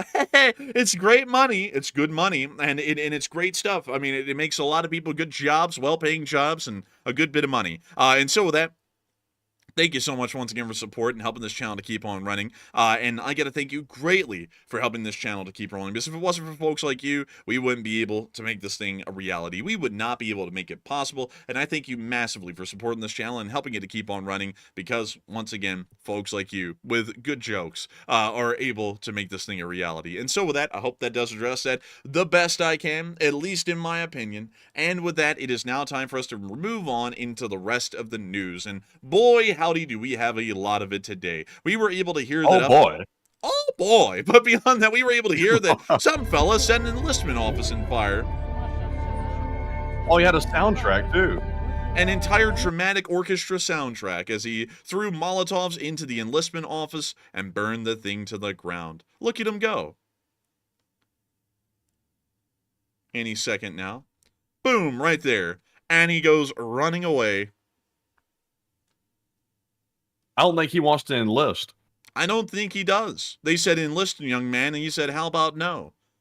And there he goes. Now, see, though, that was a bit goofy, though. He's not wearing a mask. He's not wearing anything. This guy's probably going to get caught, but, you know, he did what he thought he had to do. Tony, is that you? But moving on from that and out of the area, we were able to hear that Slovakia has an issue with Ukraine shutting down the gas pipelines in the future, as the prime minister said, if Zelensky doesn't give us our gas, a serious conflict may arise. Most likely a diplomatic conflict, not a direct armed confrontation. But moving on. That's also what the hot dog man said as well. He said, if you don't give me my gas, there's going to be a conflict. Aw, man, I need my galaxy gas for real, for real. Aw, man. But anyways, moving on from that and out of the area, it's now time for us to move on into Ukraine, because we were able to hear that there was some missile strikes that ended up hitting Kyiv. This appeared to have actually been a Iskander missile that slammed into the top of this building. We do not know the casualties at this point. This was actually from last night as well, and we were able to hear some additional news as well in the area of western Russia, as we actually got some video footage of them launching those missiles from inside of Russia overnight. And there goes all 5 Iskanders that will be launched in this video.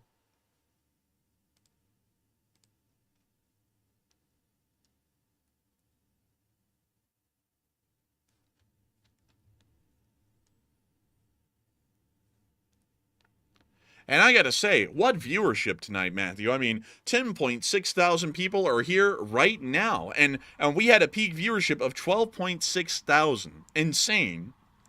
So many people are listening. Hello to all 10,731 of you. Hello.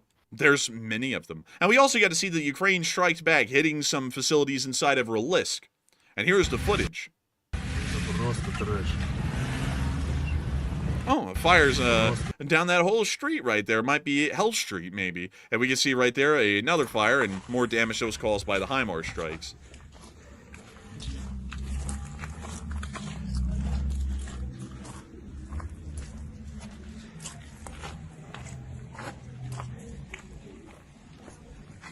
This guy's just really taking it all in.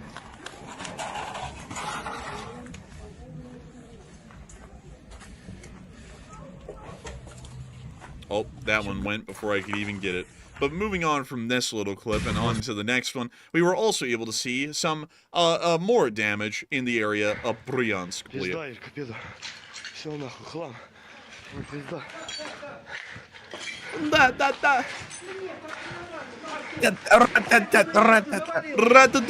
Ratatouille. Wow, looks like a war zone.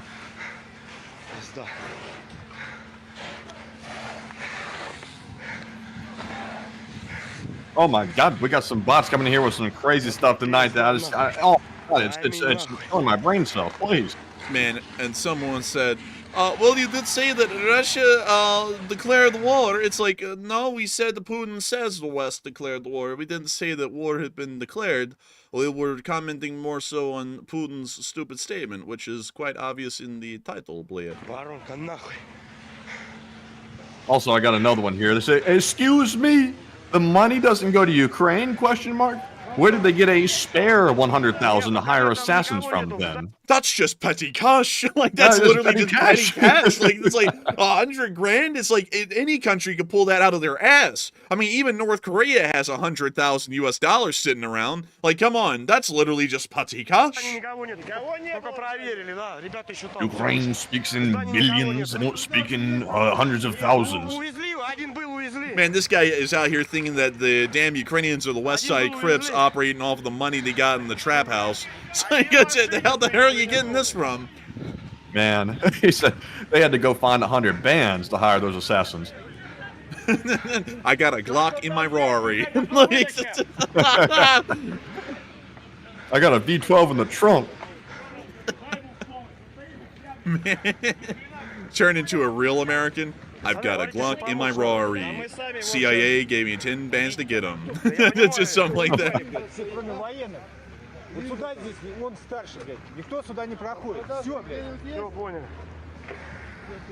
Yeah, like Activista and Paladin said in the live chat, 100,000's a rounding error. That's like just an easy, nice, like, oh, that was a mess up right there. That was like petty cash. Yeah, that quite literally is something that would be overlooked in a U.S. governmental bureaucracy. It's like, oh, $100,000, that's no big deal. Also, we got to see that the Ukrainians were dropping leaflets on the North Koreans today, trying to get them to surrender. Singularity said, treat yourself to an Uzi. I guess that's what the Ukrainians were telling these assassins working on a damn shoestring budget of 100 grand. I mean, like 100 grand couldn't even get you a car these days. Also, what? Let's examine. Let's watch this again.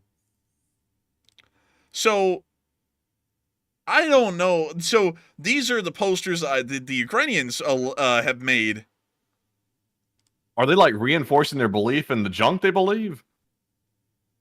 What is this? I don't know. I don't know. I have no idea. But they're dropping these leaflets on them. I think the Ukrainians are straight trolling.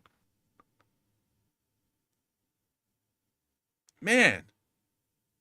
I've never seen leaflets like that in my life. It was literally like, continue to have the revolutionary Chuche spirit. It's like, what? It's like, oh, this is crazy. They're literally dropping encouragement on them. They're like, you can do it. Or something like that. I don't know. But there they go, scattering over their positions. I wonder if they're going to pick one up and be like, let's read this in the middle of this battle real quick. Like, oh, thanks for the info. Also, this North Korean soldier is way too happy for some reason. And also, why in the world do they put flags of South Korea around the picture of the North Korean soldier? That just makes it confusing.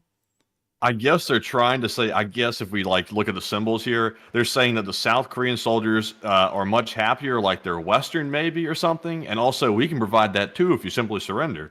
Man, that might actually work, man. Be like, we have food. You know what they ought to show, man? They ought to just drop, like, like McDonald's advertisers on the ground. That would get the Ukrainians, well, the North Koreans to give up pretty damn quick. But we can also see the Ukrainians taking out some Russian drones in the Kursk area as well. I got an idea. Like, literally, just print out the McDonald's menu and drop that on them. That'll finish it off. Man, exactly, man. I agree. No instructions required. Just say you can pick your number. Pick it. You can get the number 4, number 5, whatever you want. Just surrender. Dude, drop a loudspeaker, a Bluetooth loudspeaker on them that has that song playing. Whopper, Whopper, Whopper, juicy triple double Whopper. You know, like, that would get them to give up pretty quick. Yeah, send a sample with the pack of leaflets. Let them try a sample. Let them get hooked, and you know they've got in the bag. Like it's over for the North Koreans. Man, sit there and go, ba-da-da-da-da, I'm loving it. And I'll be like, what? Oh, what's that? I feel oddly compelled to eat. Like, better yet, send them a tutorial about how to use Uber Eats, and they'll be thinking, oh my God, they can order food using their phone? What? They're going to be like, we got to go to the West, man. We have to. Dude, sit there and put up a poster saying, don't eat dog, like, or something like that, eat beef or something. And they'll be like, whoa. This is next level. But moving on from that and out of that clip, we're now moving on into our location unknowns, which we actually have a couple of interesting ones. We got to see this Ukrainian soldier holding a really cool rifle. It's an M4 with an ACOG and a special kind of a grenade launcher below it. Oh, that's kind of interesting. I like that, though. Like, that's clean. That is pretty clean. Unequivocally queen. Queen. Queen. But it's a it's actually an underbarrel shotgun. That's even crazier. I thought it was a grenade launcher. Wow, the miracles of modern warfare. Moving on from that, we also got to see the aftermath of the Ukrainian strike on a Russian position. This is what a cockroach sees when you turn on your outdoor grill and it's still inside.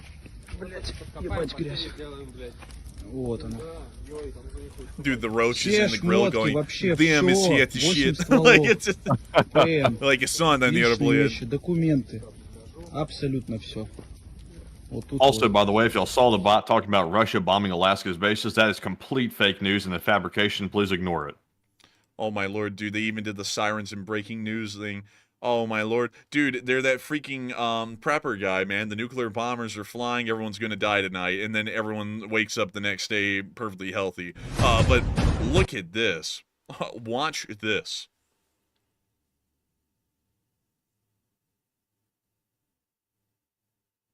Oh! Hole in one. Again, the Ratatouille special. Like, zoink scoop, I think it's over. Raggy spear. But anyways, that's the end of that clip. Really nice to see, though. And with that, we're going to be moving on into our next one, where we also got to see a Ukrainian Mi-24 flying over the fields.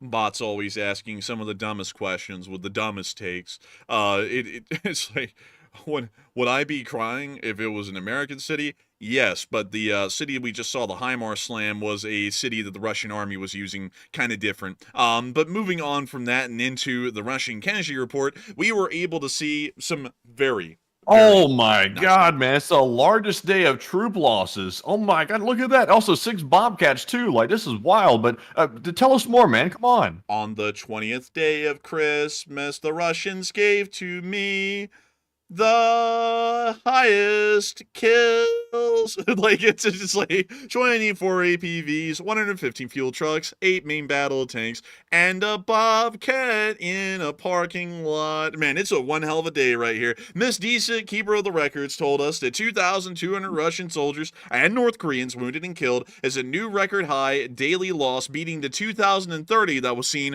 on the 29th of November of 2024. And we also got to hear that 115 supply trucks ranks as the 8th highest day, tied with October 12th. I mean, the losses were insane today. Let's just go through them and understand what happened. 2,200 Russians and North Koreans were wounded and killed today, along with 24 APCs, 115 supply trucks, 8 main battle tanks, 42 artillery pieces, 79 drones, 1 anti-aircraft warfare system, and 6 Bobcat skid steers. Overall, the numbers were insane today. They were incredibly good, and it is showing that the Ukrainians in the defensive were doing very well. And it does appear that the Russians and the North Koreans are getting ready for that Christmas spirit by giving us the real gift, which is the Russians once again losing so much manpower that it's pretty much an entire brigade being lost in a day at this point. We also got to see Russians getting blown up in the northern area of the Kharkiv Oblast by the 3rd Brigade.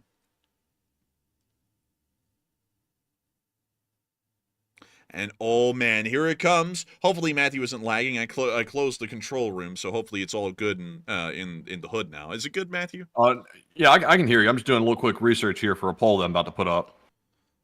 Man, let me think here. What is something to get us all in the Christmas spirit right now watching this? Let me think. What Hark the herald angels sing, glory to the newborn. Damn. Damn, son, where'd you find this? Damn, son, this is shit. Like, it's like, oh my God. This is Trapaholics. Damn, son, he makes you look hard. Oh, man. And they just keep getting obliterated down there. Y'all better chill out with that one, too. Like, don't make nothing about that. What? Like, I know somebody's about to make that a joke. Somebody's about to make a joke out of that. The phrasing was a little bit interesting. So, damn, son, he's making it look difficult. Let's go with that instead. Oh, no. Oh, no. Oh, yeah, I know no. someone's about to do that. I realized after I said it, the phrasing was a little off, but hopefully nobody makes a big deal about that. Man, Hot Dog Man's going to be over there with the 30 people going, look, see, I'm right. The conspiracy theories are true. But moving on from that and down the line, we got to see near Arapivka that the Russian assault was taken out down here as well. Man, the Russians are out here on the front lines looking around for FPV drones singing, do you see what I see? I see the bomb hurling from the sky. It's gonna hit the roof of our tank. We're all gonna burn in a hellfire. That's like, man, that's what they're singing out there. Pause. Pause. Resume. On the 9th day of Christmas, the Russians. No, I was just making a joke. Oh. I was just making a joke. I wasn't actually saying resume the singing. No. I don't know, man. I didn't know what you were asking for.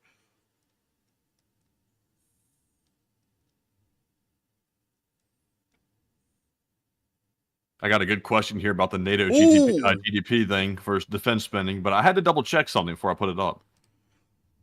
Ooh. Oh, Baba Yaga Bliat. Baba Yaga Bliat. Oh, man. They hit that thing from the rear. Man. I'm fighting for my freaking life! As the Russians are climbing out of that thing. Uh-oh. They're winning up. Dang. There went another. Both a bot and a tank. Oh, whoa. Oh, man, I'm telling you. I get no respect around here. Oh, man. I try and crack a joke, and then some guys gotta come around here and start complaining. Oh, man. You can't ever have a fun bone these days. Oh, man, I'm telling you. I've never liked it when people crack jokes. I'd much rather them just tell them. It's not like we're eating pistachios here or something. Oh, man, I'm telling you, I get no respect around here. At first, my wife tells me I can't crack a cold one with the boys. Now Matthew's telling me I can't crack a joke. Oh, man, I'm telling you. Let's see here. When someone cracks a joke, does that mean that they cracked? Lazy. I don't know. But you know, That they Matthew, went crazy or something, you know what I mean? you know what KFC stands for in Russia, Matthew? What? Krasnodar Fried Chechens. That does not sound tasty, bleed. That sounds pretty nasty, blid. Probably tastes like good. Meh. But moving on from that and down the line, we also got to see them fighting some Russian forces down here. Check this. The sound of bugs is loud, but the sound of firefights will be louder. Мужики, на выход, на секунду. Помочь надо, быстро, блядь. Вражеский дрон тут, вылазьте. Быстро, быстро, блядь, нам помощь нужна, мужики. Блядь, я тебя поздравляю, у нас приказ, сука, вылезай быстрее, это хуже будет. This guy's got those North Korean narrator vibes. Man, the revolutionary zeal of our Chuche Что там, troops, блядь, не or something понял, я like сейчас that. вернусь и доложу, сука. He said Asuka forcefully. Быстрее, быстрее, быстрее, быстрее. Да, вперед, вперед, вперед, вперед, вперед.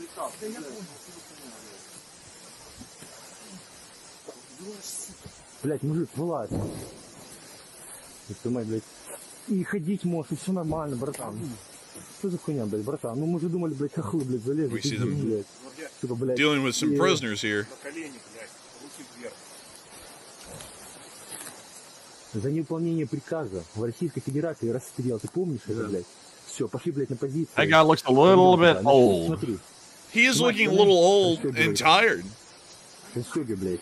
За хуйня, блядь. Looking a little decrepit, like the knees might crack when they stand up. Блядь, ты из России вообще, мужик, да? Пиздец, блядь. Ну все думают, что из России, блядь, элитка, блядь. Got suspenders on too. You know he's old school. Стариков. Man, Всё, Steve вот так Urkel нормально. out here. Ну да, и вот эти, блядь, сними. Посмотри, есть ранения, блядь? We're gonna skip past this part. Yo. Так все нормально, у меня нет ранений, блядь. I don't know what this t-shirt What the is. hell? We are now skipping forward past the pole dancing show where they've now put him behind a outhouse. Русские витязи сюда. Зараз. Так, брат, передай командованию, что мы домой идем. This guy is like freaked out and panic sounding, man. He's like, I just checked, he's a man. Like it's like this isn't a woman, this is a man. Я скажу, извини за охляски, блин, но пацаны молодые все не успели русский выучить. Мне постоянно командир кажет, а что ты русский язык не выучил? Я говорю, ну а как я могу, ну, всю жизнь украинским этим. Да? Все, блин, перепутал. He's like, okay, Well, get he's having up. a heart-to-heart. Все, ну, супер. А кто такой Зобнин? Я Зобнин. А, это твой Like they might let the dude put a jacket back on first, freezes to death out here or something. Dude, they're like American cops. Can I put my jacket back on? Shut up, man. And then they put you in the back of the cop car and just let you freeze. But anyways, moving on from that and further down the line and into the Kremeno Forest, we did get to see a Russian tank getting destroyed down here. Check it out. Bam. Boom. Something like that. Dude, that's when you ask the duck, hey, can you make techno noises? It's like, thank you, duck. Oh. Oh, disabled right on the battlefield. Oh, now they're getting finished off. Oh. And a little piece of it went flying off. Oh, dang. Prank That's- him, Vlad. Prank on Vlad. Get him, Vlad. And that's the end of the clip right there. And moving on from that and into our next one, we also get to see some Brazilian volunteers right here. Look at them. Great stuff. Wonderful to see the Brazilians still in this area of the front. We also got to see some more of the Brazilian volunteers in this clip. Fala pessoal, então, mais um dia de treino e assim aqui, fazendo Повесил автомат.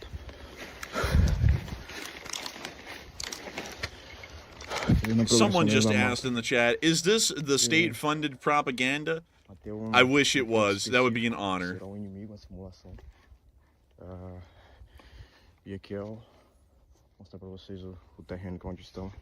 I find it to be high praise while we watch this Brazilian volunteer continue to show off his kit as he's walking back to the front. I find it a high honor whenever the bots say that we're some sort of a U.S. federal-funded propaganda channel, because it means that we're so patriotic and so American that the Russian and Chinese shills mistake us for propagandists. And I find that to be very patriotic of myself, to be that enthusiastic for the citizenry of this republic, that they would mistake us for a propaganda channel. Truly, the highest praise. But moving on from You know you're brainwashed whenever a bot comes in and thinks the truth is propaganda. You know they're deep. Man, deep state. But moving on from that, we also got to see the Stugna slamming the Russians on the front. Oh! Stignified. Very dignified with the Stugna. Oh. I always like how the Stugna comes in real, like, crooked and crazy, but it hits right on target. Man, I love it. I really do. I think it's great. And that's the end of the clip right there. And moving on from that and on into our next clip further down the line at Bachman, we also got to see the Ukrainians mining a road in a really creative way. Check this out.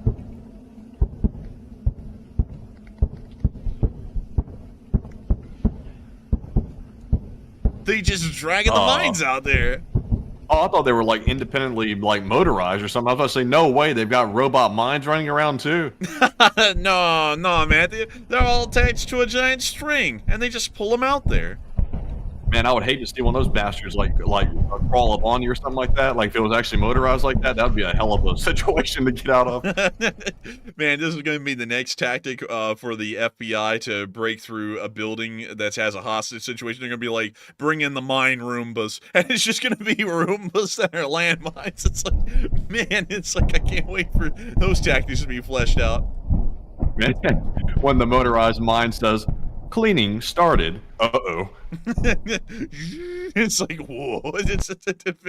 Dude, I would be scared if that actually was the case. But moving on from that, we also got to see them hitting some Russian forces as well in the cross direction. Clown music ensues. Very thematic for what the Russians are these days. And there he is. He's hiding behind a telephone pole. And there he is. He's gone now.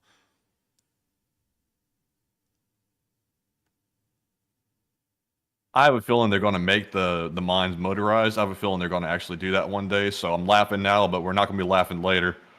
Man, no, honestly, I'd still be laughing, man. Because what would even be better, dude, is if they put like one of those little voices in the cockpits on the mines where it said, low altitude, pull up, stall. And then it just like blew up or something. It's like, that would be legitimately hilarious. I'm not going to lie. For some reason, I think that'd be great. But moving on, think so. I'd agree. I concur. And moving on from that, we also got to see them hitting even more Russians in this area as well in this clip. Oh, they're back to using Madyar's fiber optic drones, I see. Man, look at that. You know, Matthew, this reminds me of how we're the news these days. You know, it's a little weird when you think about it, Matthew. Because it just hit me. You know, I was reminded of something that we saw before we got on the stream, Matthew. And it was a certain news channel, and they had some guests on that were supposed experts in their field and were very famous for their commentary, and like nobody knew who they were. Yeah, I think I remember that. Yeah, you know, it was a certain news channel. Just to let y'all know, they brought on some people who ran podcasts onto a mainstream news channel today, and I was very interested in that because these people were supposedly, very popular people within the sphere, and then I went and pulled up their podcast, and they had, 1,000 subscribers, and then the other person had 5,000 subscribers, and I was like, well, if these people are well-known, famous, influential people in the field, what are we? Are we like gods of the field? What are we? It's like, it's a little bit weird when I saw that. I was like, this is the kind of people that a mainstream news platform brings on and then lies about these people being influential voices. Like, their voices, sure, but influential, it's like, I don't know about that. And it's also like CNN said, we're lacking that institutional knowledge, and also we're lacking CNN's credibility. That's what we're missing. That's what's been wrong the whole time. So we don't have CNN's credibility. Yeah, it's like, honestly, the truth is, Matthew, is that we're lacking that Harvard or Princeton connection to be able to get a job on their crappy network to where they can kind of keep the little niche clique in charge of the news. That's what we're missing, honestly. Oh, I went to Princeton. I cannot talk any less than this if I went to Princeton. Also, Coder for Liberty said, if they asked, would you appear? Hell no. Because the network I'm talking about is Fox, and I would be dead before I appear on Fox and CNN. Just being entirely honest with you all there. Like, it'd be nice if they invited us, but we'd turn it down and tell them no. And also, Jizzy Gillespie said they said that they did. This guy named Brian Stelter went on a rant this morning about how people on YouTube and X are not the real reporters. Only CNN and channels like them are real reporters because they have the institutional knowledge and also the credibility and the expertise to back up what they're saying, even though most of the time they only cover politics and not news whatsoever. So kind of interesting. And also, they don't know what the hell they're talking about 9 out of 10 times. I can promise you all that, considering that I have an actual bachelor's in most of what I'm talking about, which is usually historically based, and I hear shit from them that is not historically based 24/7, or just not even accurate given the reality of the situation. But moving on from that, we also get to hear some explosions in Donetsk as well, and here are some of those clips.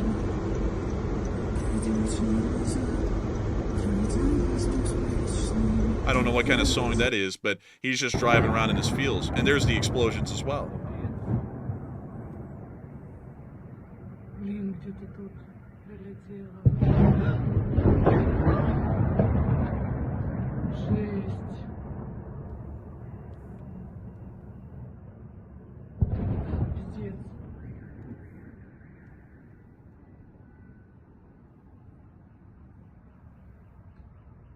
And Sean Wilhelm said that's why they're failing. Yes, it is. The mere fact that they bring up people like us on CNN and channels like that tells you that we're apparently on their radar, or why are they getting so defensive out here? Yeah, why are they getting so defensive? CNN, well, you know what's funny, Matthew, is that CNN is trying to turn away all of the people on the internet and be like, oh, they're not real news people. And then Fox News is trying to embrace them and then also act like, to be entirely honest, people who really don't have any following at all. And I'm not saying that like disrespect the people who are on the show, because, you know, at one point we were also a very, very small channel, but at the same time to say that they're an influential, groundbreaking voice and their podcast is only getting like 60 views. It's like, that makes the hot dog man look like he's truly a major voice in news, which he isn't. It's like, and Hot Dog Man gets like 4,000 views now. Like, even 60 views makes that look huge. It's like, so what are we? Are we like the mainstream news getting 100,000 views a night? It's like, what do we qualify as according to Fox these days? It's like, we have to be godlike, even compared to them, which would be wild if that was what they were thinking in their head. But anyways, we also got to see the Ukrainians taking down some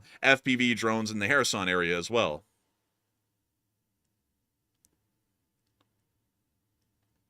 And bam, right on the nail, knocking it on out, taking out another super camera.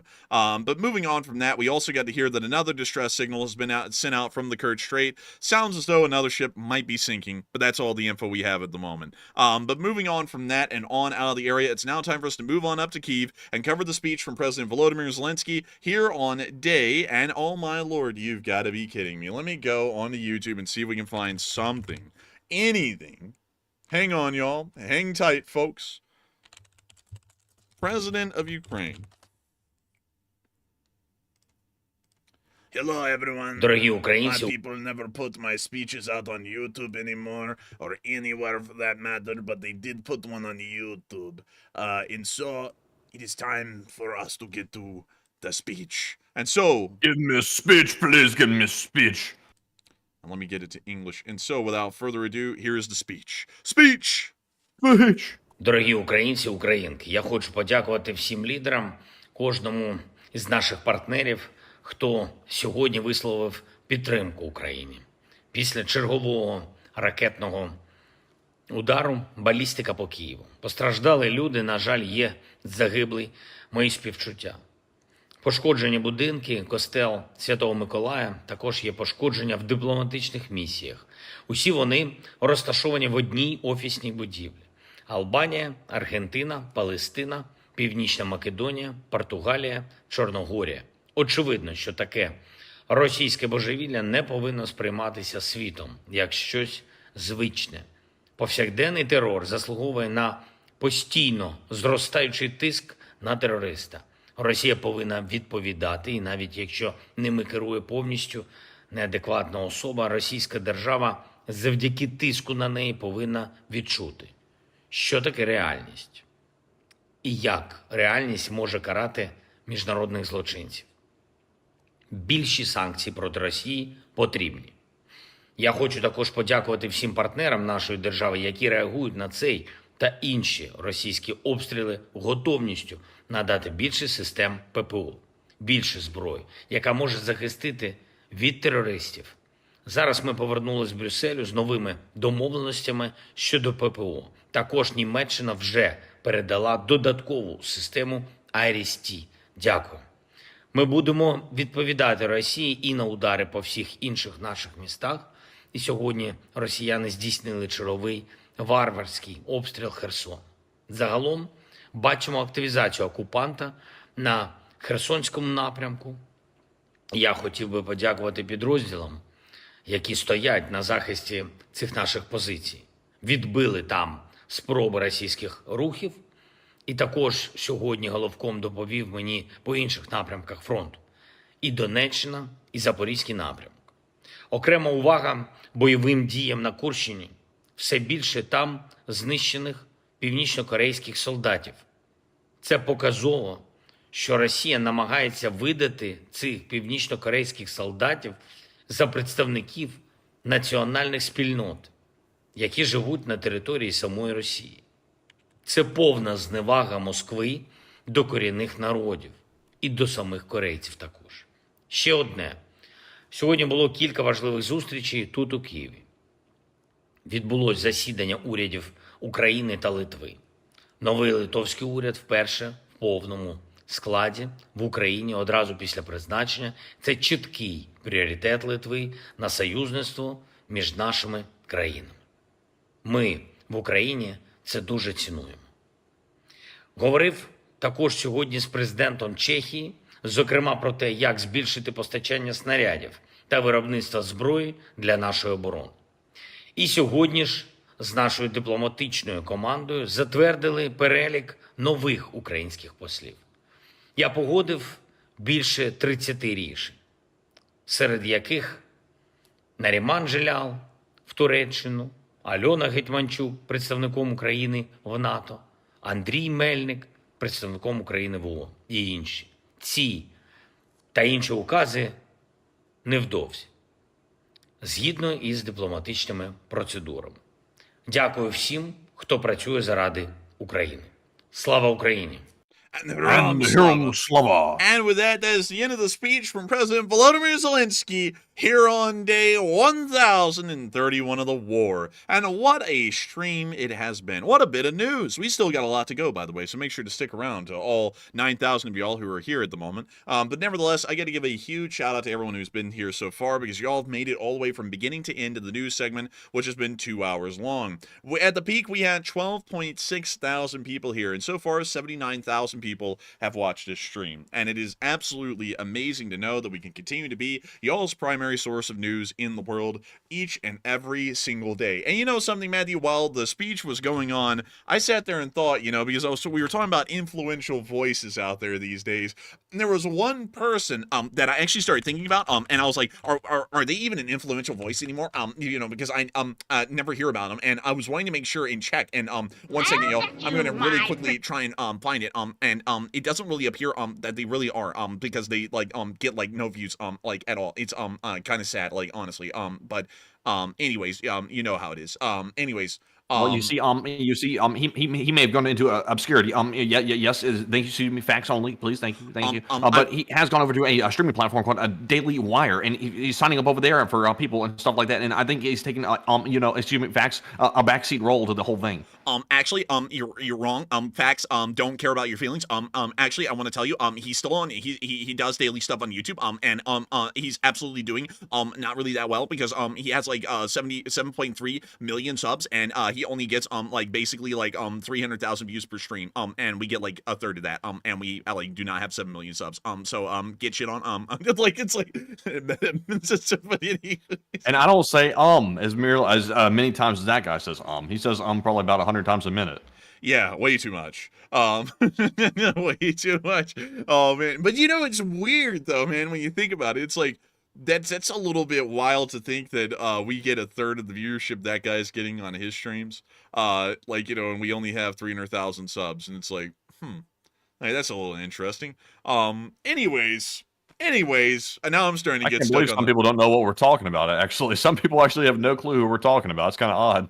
Oh yeah. Well, I'm not going to mention the name of the person, but Nah. they are a person who we can say was fairly influential in the domestic political sphere during the early to mid 2010s, but then kind of started to fall off a little bit afterwards. And so. Let's see. Oh, wait, Andrew Honeycutt got the name right. If y'all want to know the name, Andrew Honeycutt said it in the chat. But still, that's the guy. And we get a third of the viewership that guy gets. It's like, so I guess we qualify. I don't know. I feel like we're just still two dudes talking at some microphones and computers. But I guess we qualify as an influential voice these days. I don't know. But anyways, I don't really care if we're an influential voice or not. I honestly like it better thinking that we're just casually conversating about stuff on here, in my opinion. So with that, I hope that does address that well. Still interesting to look into. And Matthew, I understand that we have another question that we've asked the audience, and what are folks thinking about it? All right. So this question right here says some allies are proposing raising NATO's defense spending to 5% GDP, up from the 2% GDP spending suggestion. And is this a good idea? So 71% said yes, it should be raised, while 14% said no, let's remain at 2%, and 7% said it won't matter anyway. And it certainly does matter, in my opinion. I would have to disagree with the 7% as I start speaking like the guy, because I'm like starting to run on fast speed for some reason. But I would say, honestly, it should be raised. There's nothing wrong with doubling it, considering that we're facing some of the world's biggest threats right now from Russia and China combined. So it probably would be wise to go ahead and prepare by raising that up to 5%. Now, that is almost doubling it. We're literally giving it to the next person and then doubling it and then some. But I think that is a good idea. So I'm with the 71%. But Enforcer, what say you? Hypothetically speaking, I think basically with facts and logic, I would have to say that they need to increase the military spending by a good amount because basically, so like what's happening, but to get entirely out of that voice, because it's so easy to get into that and then get your mind mentally like ramped up to talk that fast. I would say that it should be raised. It is a pissing contest after all. Like unlike other people would say inside of countries like Denmark, who made a very interesting statement years ago that we never really forgot because it was such a simple question and they got so offended by it, and it was literally just a question to have a conversation, and I just don't know why they did that, Matty. Do you know why they did that? I don't know why they did that. A little crazy. I mean, it's not a pissing contest. And then from that point forward, we realized the guy was an ass. But beyond that, to answer the question, I think that it does need to be upped. We are currently dealing with a very dangerous situation inside of Eastern Europe with the Russian Federation continuously escalating and largely becoming a major threat once again to Europe. I do generally believe that we need to see military spending ramped up drastically over a very short period of time to make sure that all of these countries are at a good standard of readiness, so that way if a war is to break out, they're pretty much already pre-mobilized for the large part. So I would have to say that 5% is pretty decent. It's not impossible to do. We do know. And 1 second here. Oh, dang it. I'm sorry, Matthew. I have to take a look at the phone because of how it's set up now on the desk, like on the charging cradle thing. I can't really see it. I have to like remove it, let it see my face, flip it open and all that stuff. But I still think that we need to increase spending now that I kind of lost my train of thought right there. And I see a lot of people saying that's a lot. Poland is up to 4.7% and Greece is up to 5.4%. So it's not that much. Other countries have been able to do that quite easily and comfortably within their national budgeting. And I don't think that's a lot to ask. But with that, I hope that does address that the best I can. And with that, we are on to the next one.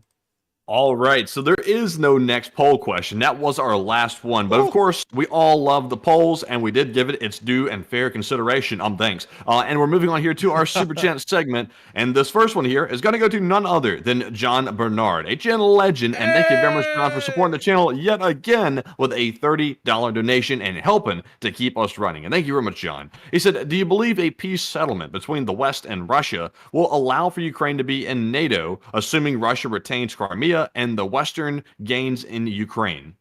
I think that there is a way for that to be done. I just think the Russians need to be bombed into submission to take the peace talk seriously enough to cede that. But I do think there is a way for Ukraine to get into NATO in the future. The Russians will probably end up keeping Crimea. And I'm trying to think about how that would work. It's not really a great thing in the Western mindset for them to keep Crimea. Keep that in mind. But they probably will end up keeping it. Because I would honestly believe that they would give up everything in Ukraine before they gave up Crimea. That's my honest opinion. Crimea is the whole reason the war is being fought in the most basic aspect. And also I see someone saying the sound's cutting out. Is it? It's not really a great thing in the Western mindset for them to keep Crimea. That they would give up everything. Oh, sorry, I muted that accidentally. The volume button was attached to the mouse, and I sat there and went, "Huh." I was like, "That's a little weird." And then I moved my mouse and it turned back on. I was like, "Oh, so there doesn't seem to be any audio issues, at least from what I could tell in the technologically illiterate mind." Nevertheless, though, I don't think that the Russians would give up Crimea. And it takes a lot to explain that, because some people, they get diehards on a certain thing, and they're like, no, they have to get it back. Although even Zelensky's like, look, I don't know. I mean, we might not be able to get it back. You know what I mean? Like, they might not be able to get it back, and that's fine. It's not the best case scenario, but it will be fine. We can manage that, and it can be okay. But they probably will keep it. I wish I could explain it. It would take like 20 years of history to explain, and I really don't want to rabbit hole on everything. So trust me, bro, on this one, everyone. They probably will end up keeping Crimea in that sort of a peace negotiation. However, Ukraine will get into NATO, and if they get into NATO, we largely will be able to ensure that Ukraine will never be attacked again, because it will start World War III. So that's what I'm thinking. I'm thinking it is possible, but it will not be possible at the beginning of this year. It will probably be possible at the beginning, the end of the next year, or the beginning of the year after that.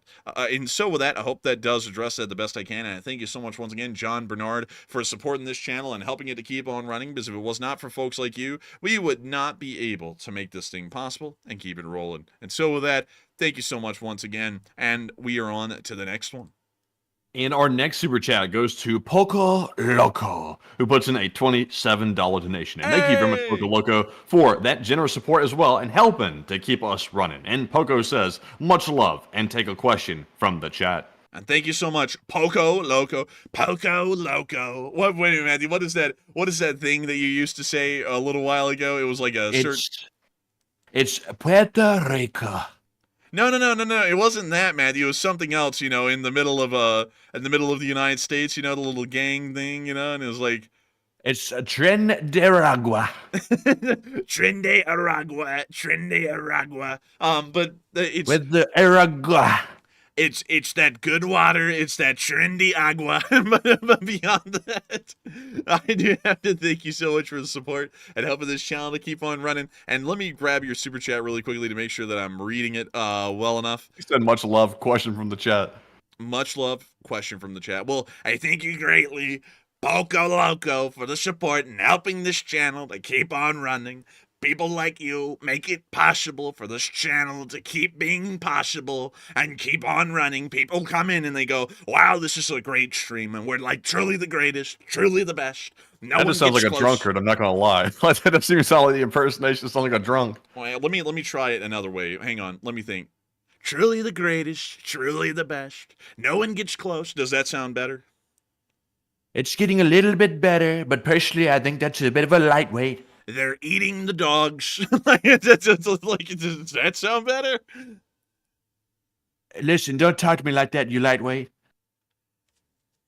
I just want you to know that this guy's got a dead fox on top of his head. It's absolutely disgusting. But beyond that, to answer the question, thank you so much for the love, and we will make sure to send it straight to the live chat. And so, with that, what do we got, Matthew, from the live chat in honor of Poco Loco?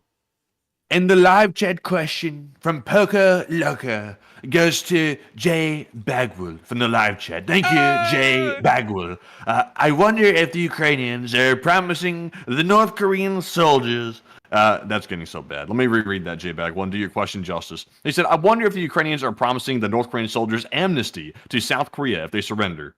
Oh, that's a good question, actually, with the whole poster showing that. Maybe they are. Maybe it's some sort of like a Chu Hoi program, but Ukraine is the intermediary, and then they send them back to South Korea. Maybe that's the case, and that's why they had the South Korean flags on the propaganda poster. Unfortunately, I can't read Korean at all to be able to know. So that is definitely within the realm of possibility. It's just that I couldn't say it with certainty. I'm still leaning towards that's probably a very good explanation of why the South Korean flags were on there. And so with that, I hope that does address that well. And also, really quickly, y'all, I want to say this, because when I do that voice, that Trinderagua voice, it was based off of what I used to do way back in 2016.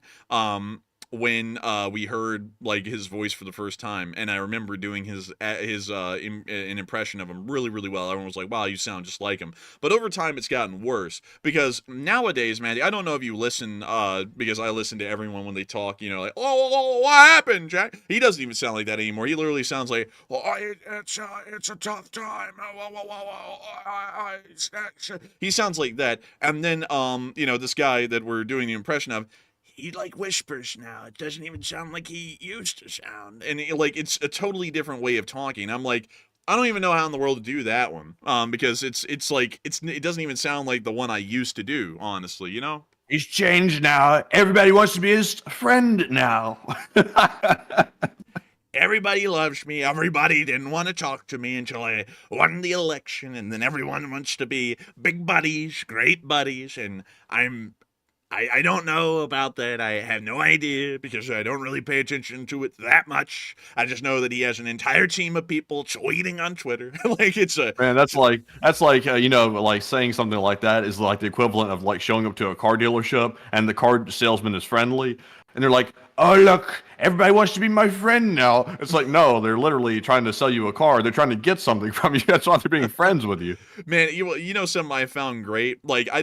Just in case y'all didn't know, we are talking about a specific person. Oh, y'all know who we're talking about because of the voice. But I was blown away by this because everyone made it sound like back in the past that he just like wrote up tweets, right? Like he was just on Twitter typing up the tweets.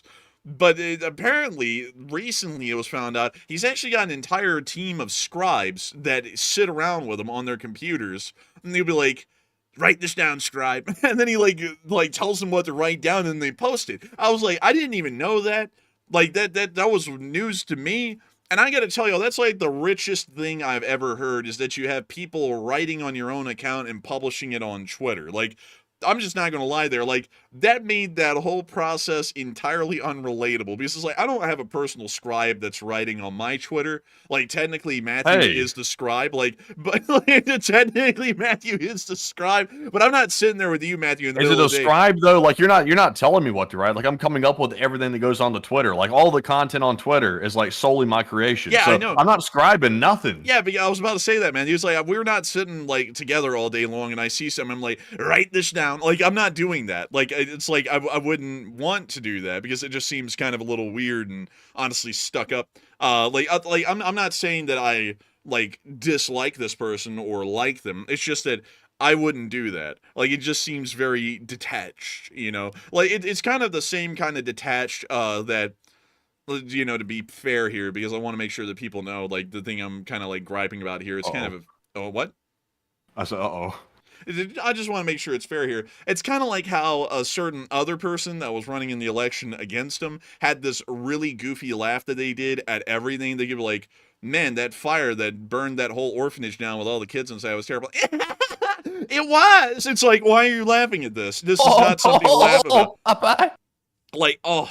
Man, I gotta tell you, I guess they're probably nice people, very relatable people. It's just that I find things that sometimes they both do, well, really a lot of people do. I always like find it like a little bit weird. Like, I'm not the kind of person to, you know, have people handling my bags if I go to a hotel. I like to handle my own just because it feels really stuck up to have someone else doing it. You know, like stuff like that. Like, that's my thing. Like I just have like a general complaint about that. And also I have a complaint about people not socially understanding situations, you know, like that's another thing. But anyways, moving on from that, I hope we kind of talked about that a little bit, or maybe well enough. I don't know. Those are my personal takes on that kind of a thing. And also, let's see, all the enforcers do is use ChatGPT and then copy and paste, then there's no ad-libbing on this channel.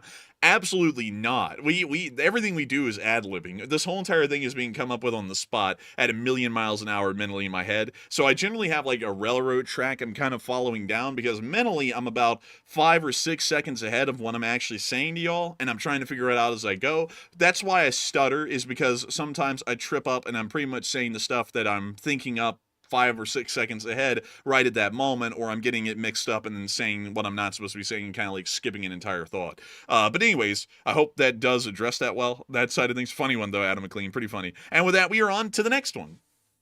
Andy4C said in the live show, he said, but your PR department that takes care of your tweets keeps you from getting into Twitter fights.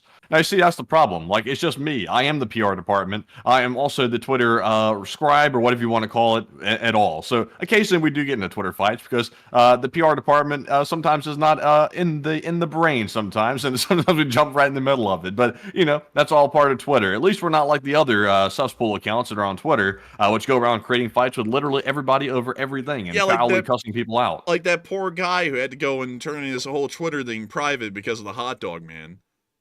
Yeah, that guy. That was a shame, too. Honestly, I would have never done that. Like, I would have never took my account private just because someone was running their mouth. I don't know anything about that guy, but that's usually not what you want to do. You're basically bowing down to the people harassing you, and you don't ever want to go do that, because it encourages them to come back and do it again because they realize they could get their way. Yeah, that was a bad move in my opinion. Should have kept it public. Should have shot back a little bit, honestly, because that's what we did, and it ended up doing as well. I mean, the hot dog man, no one even knows who he is, and a lot of people know who we are. So, anyways, with that, we are on to the next one. All right, and moving on here to our next one, we have a super chat from Duncan VR, who put in a $26 donation, and thank you very much, Duncan, for that support. And someone said earlier, who's the guy that does the animal noises? It's Duncan VR, and he put in the animal noises right now, and also some Far4, the mouse from Sudan. Where's that mouse from? Far4, he's from the Gaza Strip. So Far4 is from the Gaza Strip. He's not from Sudan. So yeah, that's where he's at. But anyways, I think he got stabbed at some point. But Duncan said, Inshallah. Mouse said, meow, meow. Eat the dogs on a Tuesday. Maddie, whoa, Jack, whoa. He said, quack, quack, quack. Inshallah. Why is the Black Sea the way it is? Oils? Question mark. And hot dogs. Oh man, bring up the marmot. Oh meow, quack, quack, quack. And you know what, Duncan VR, I thank you for the traditional animal noises, but you just touched on something we haven't done in a while. And considering it's close to Christmas, I thought we'd give the LSA a gift. Oh, hello there. Oh, hey, hello there. It's the marmot, good sir. Look at here. He brought out the fur in the monochrome. Only a few colors, monochrome, and grapes too. Would you care for a grape? We have 3, or plum, whatever there. Look at that. Thick plum. Thick like the tail. I had to catch up there. Sorry. Oh, thank you. What does the fly have to say? Aw, man. It's been but a fortnight since I've had a grain of rice. Aw, man, viewer support's dwindling. Aw, man, if only someone could give me money. Oh, by the way, I'm totally not getting laid before I go to a Christmas party. Wink, wink, nudge, nudge. Aw, man, I'm the absolute king. Aw, man. You know, the mark of someone who's extremely immature, like, I've known this for a long time. In fact, most people know this. Only people that subscribe to, like, a high school mentality realize how, unmature this is. When someone focuses on getting laid as, like, a standard or some type of, like, bar to meet or something like that, like, oh, man, I'm getting laid. Like, I know what I'm talking about. It's like, that literally relates to your intelligence by none at all whatsoever. It's like, that's a high school like level of thinking. And also, like, I think the guy only reached a high school level education. So that might explain like where he's coming from. Also, another thing, man, it's like, Why in the hell would you make your romantic life public? It's like that is just begging for a cesspit. It's like my personal opinion, y'all, is that a romantic life of another person is honestly none of anyone's business unless if you're very very close friends with them. Like I like y'all are all great. Y'all are fans of the channel, members of the LSA, and I appreciate that. But not a second of my private life on a romantic level will ever be talked about on this channel ever. Like that's just like a certain kind of like a privacy boundary that should be there and should be respected. And it's a really really immature thing when someone does something like that, because it's like you're a journalist supposedly, not really. He's a half-ass like just gobsmacker really. But it's like what does that have to do with anything? Like, oh, by the way, someone's going to be spending the night with you know who, and going to a Christmas party tomorrow. It's like, what? It's like, why would you say that?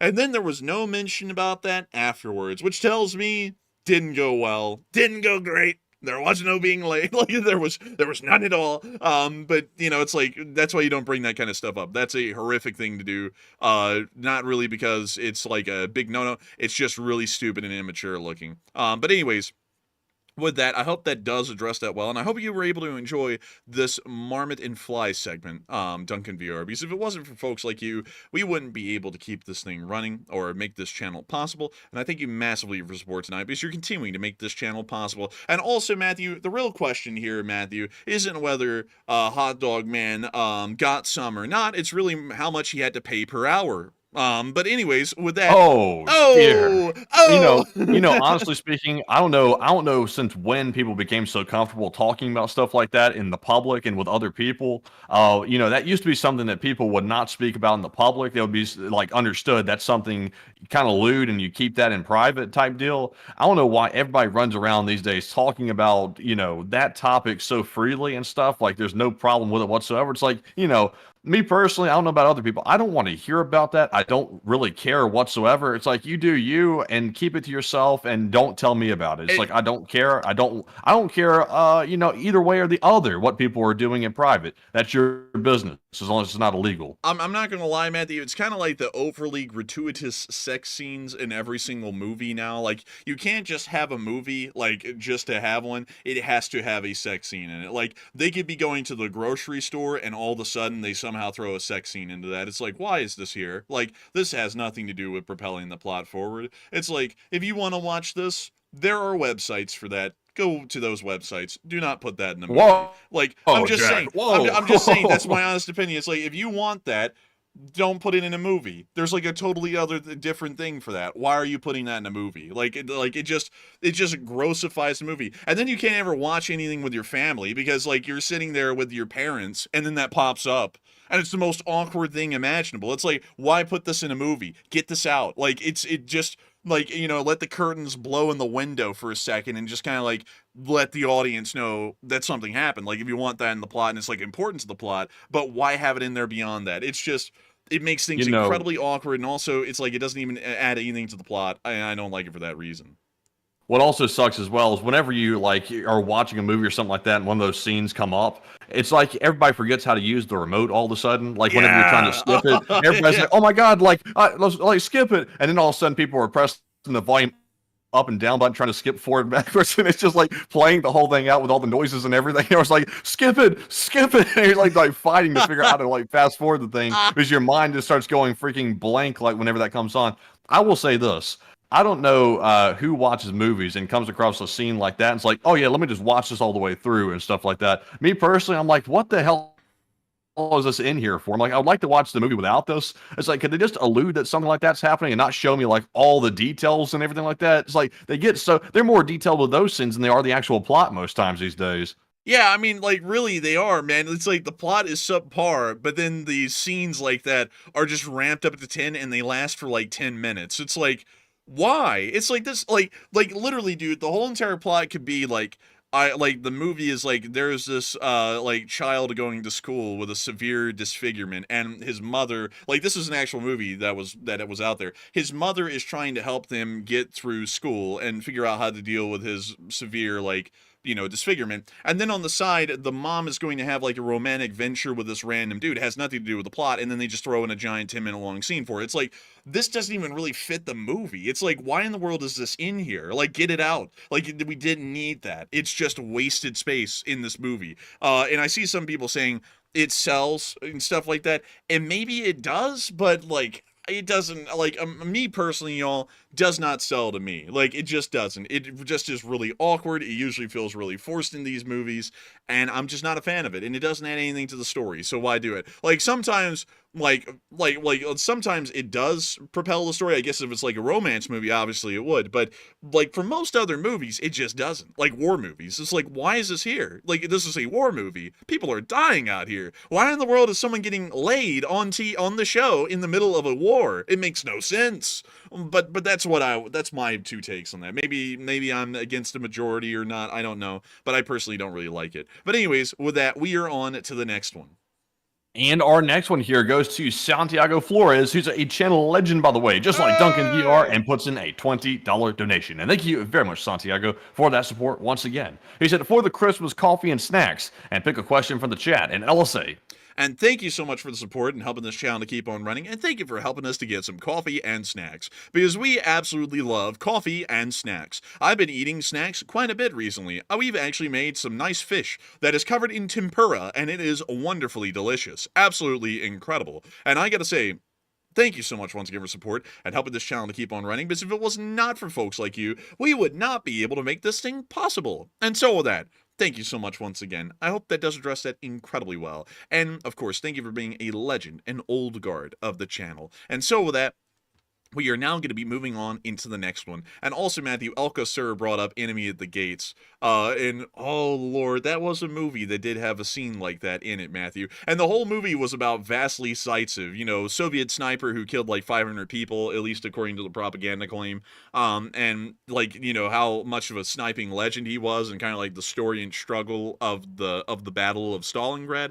And so, in the movie, out of the blue, you know what they had? A sex scene, just out of the blue, for no reason. Like, it was like, just literally forced in out of the blue. It's like, 500,000 of our people are going to die, because everyone in the movie had a British accent. And then this woman sniper is just like, lay me! And then it's just like there was like a 5-minute scene for it. And it's like, this is a war. What is the point? What is this? Why is this here? No one was doing this. I'm a little bit too busy right now.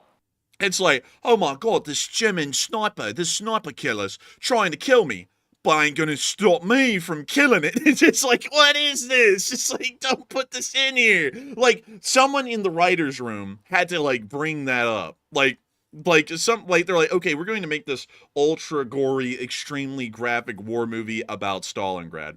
It's going to be like the Schindler's List of Eastern European war movies.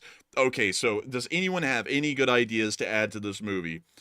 Yes, you over there. Yeah, I think we should add like a sniper duel in between the German and Soviet sniper to really personify like the battle of evil versus evil. Okay, that's a good one. Okay, how about you over there? Yeah, I think we should show a little bit of the life of Vasily Zaitsev and how he was heavily propagandized by the Soviet government. Okay, that's a great one.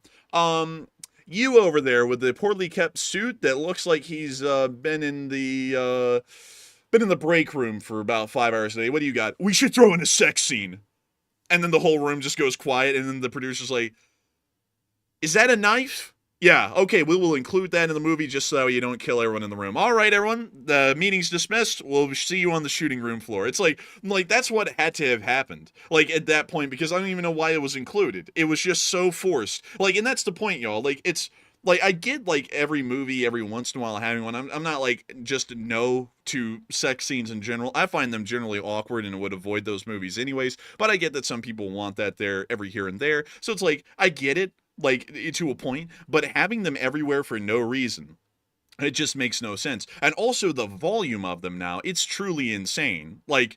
It's a really, really, like, bizarre thing. And I feel like modern movies are really just getting too much into that these days. Like, it's like we have to have a sex scene every 10 minutes. And it's like, we do not have to have that. I think we're good. And so with that, we're on to the next one. All right, and grabbing that live chat question in honor of Santiago Flores, this one goes to Philip Southern, who said, would the EU be able to offer to bail out the Russians if their economy collapsed? I do not think that the EU would want to do that because the European Union kind of tried to do that back when the Soviet Union fell, and then we're still in the spot we are at today. So I think we would probably let them just fizzle away and die and let the Chinese take them over and control them. Because at least through the Chinese, the Russians would not be as overtly violent as they are right now, to be entirely honest. And so with that, I hope that does address that the best I can, at least in my opinion. And I thank you once again for supporting the channel and helping it to keep on running. And with that, we are on to the next one. All right, and our next one here goes to none other than GunFox61, who puts in several super chat citizens. Thank you very much, GunFox, for the several $20 donations. I think there's actually two of them here, and thank you very much, GunFox. He said, let's see here. Let me make sure I'm getting the right one in order. The first one is saying December 21st, 1898, radium discovered by Marie and Pierre Curie. 2017, American astronaut Bruce McCandless II, the first person to conduct an untethered free flight in space, the STS-41B, and the Space Shuttle Challenger died at age 80. Interesting. The space shuttle died at age 80. And also, question from the chat. And also, they said the 4th of April, 1983, STS-6 maiden flight of Challenger, space shuttle extravehicular activity. 1864, General William Tecumseh Sherman captured Savannah, Georgia. Also, a question from the chat once again. He said 1481, the member states of the Swiss Confederation. And I got to thank you so much for the support and also bringing up the Swiss Confederation, because a lot of people don't know that about Switzerland. Switzerland isn't a country like us. It is a confederation. The Confederacy? It's alive? No, not really. It's just a confederate form of government inside of Switzerland. Pretty cool, because it actually means that the cantons have more power than the Swiss federal government in reality, which is actually kind of cool. But beyond that, yes, that is something that is real. And also, before I move on to the next one, let me make sure to read the rest of Duncan VR Super Chats to try and get into a couple of more rabbit holes. Also, Duncans? You mean GunFox? GunFox, I'm so sorry. I'm distracted because of the massive heat in this room. It is burning hot in here, and the computer's hot. So I think that's why. Let me see if I can bump down the heat. I think the heat was left on. Yeah, because it is hot back here, man. I was like, dang, man. But let's see here. Let's see, 1864, Sherman captures Savannah, Georgia. I've actually always wanted to go to Savannah, Georgia. Crazily enough, never have been able to go. I've heard some good things and bad things about Savannah, Georgia. And also, Old Fort Jackson. Oh, they have a fort here. Whoa. I'm about to turn into like that pufferfish. But let's see. That is pretty cool. It's not a big fort. Not a massive fort. But a fort nonetheless. Pretty cool. But let's see here. What else? Oh yeah, I forgot to tell y'all. Savannah, Georgia was the first city in the United States that was actually built off of a grid structure. A grid street structure. So it was the first one in America. Pretty cool for that reason. And let's see here. Radium was discovered by Marie and Pierre Curie. And I don't know why, but Matthew said Marie and Pierre, because that is definitely Pierre right there. No, I said Pierre. I said Pierre. I said Pierre. Man, you said Marie and Pierre. I can rewind it, man. I can rewind it. Rewind it. Do it. All right.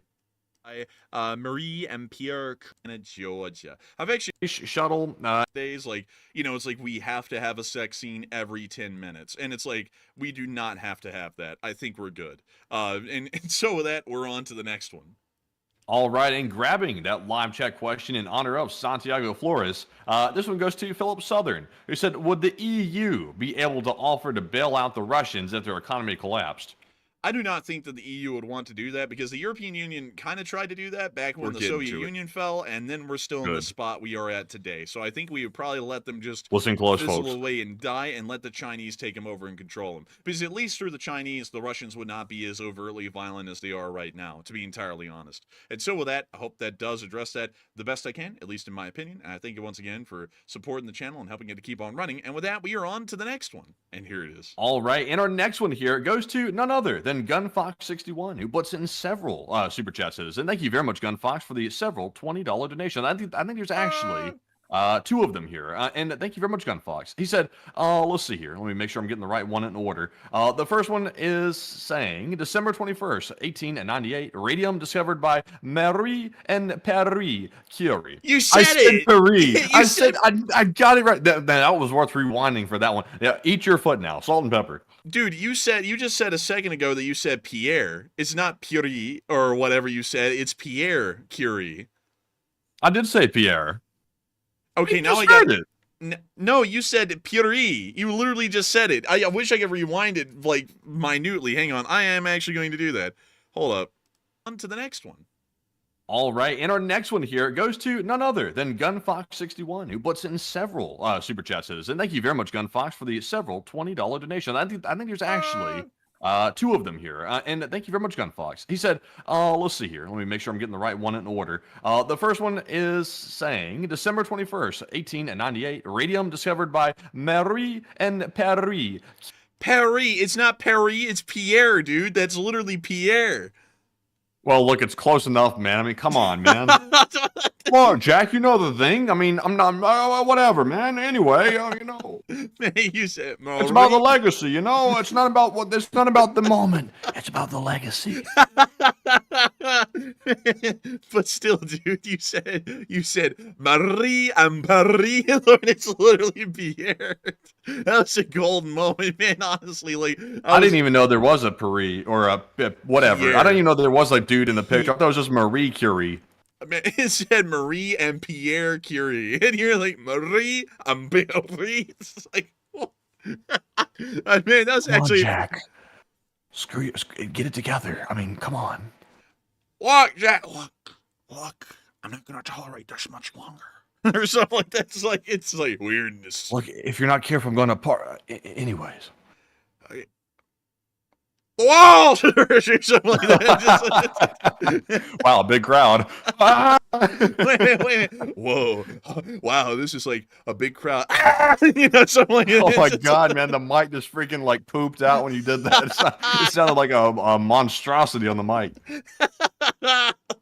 Oh man, this is a super chat that was gold though. Really cool to hear that happened today of all days. Crazy, right? But I still thank you so much for the support, GunFox61, and helping this channel to keep on running. And I hope that was a good homage to your super chats right there. And so with that, thank you so much once again, and we are on to the next one.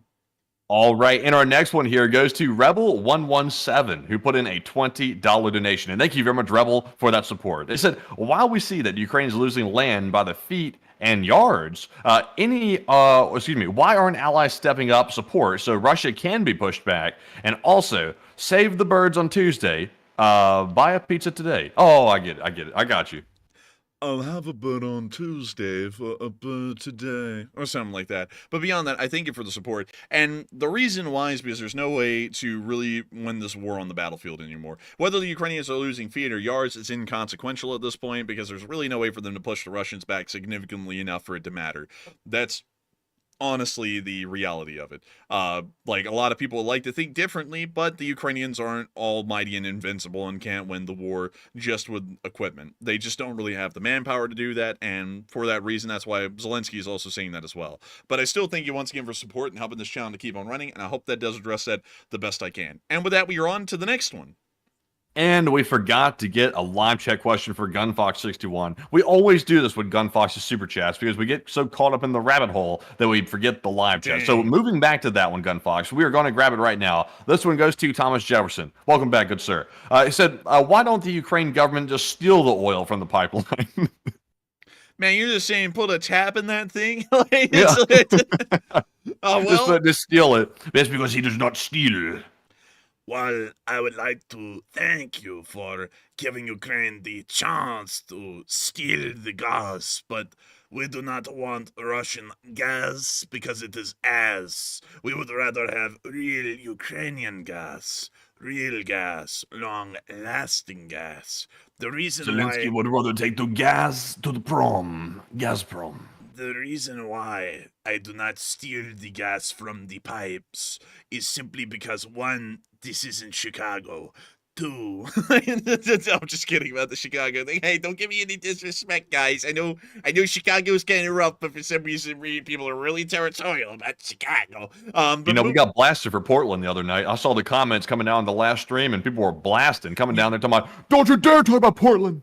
You know, you jerk. People are moving to Portland all the time. It's like, I doubt it. Like, it's coming through. It's like, I doubt it, man.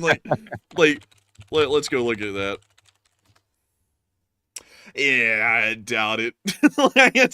And I was damn right, and I knew it. Seattle's growing. Oh, it's going down, too. Yeah, look at that. See, it's going down. It's like, Portland is not growing at all. It's like for good reason. It's like it's a damn horrendous city. Like Seattle looks to be kind of fluctuating a little bit, but it has climbed back to what it once was. In fact, it's bigger than it's ever been. Some would say even greater. But also, what happened back here? In 1999 to 2000, everyone just went through a massive population boom at the same time. But beyond that, Portland is not doing well. Like, I think the population figures are showing that quite well. You know what's really cool, though, is to look at Detroit's population figures, because it is literally just an endless decay. It really is. I was trying to drink some water. That's why there was a bit of a lag. That was not technical. That was water. Man, you said it literally is. I sounded like the governor from Alabama. Man, you know what that sounded like? That sounded like that guy on that call, man, where he's like, "Hi, Jake. I'm out in the parking lot right now, and I was wondering if you'd put a girl on." And then they like went running out in the parking lot trying to beat the guy up. But beyond that, Detroit is rough. Let's look at Chicago, though. I'm interested. Atlanta, for some reason, is growing. I'd assume that it wouldn't, but oddly enough, it is. I'm shocked in that. Cleveland's actually shrinking as well, probably for good reason. But let's go take a look at Chicago. Chicago is fighting for their freaking life to stay where they're at. Like, I'm not going to lie. What about Dallas? What about Dallas, though? What about Dallas? Let's go look at Dallas. Huh.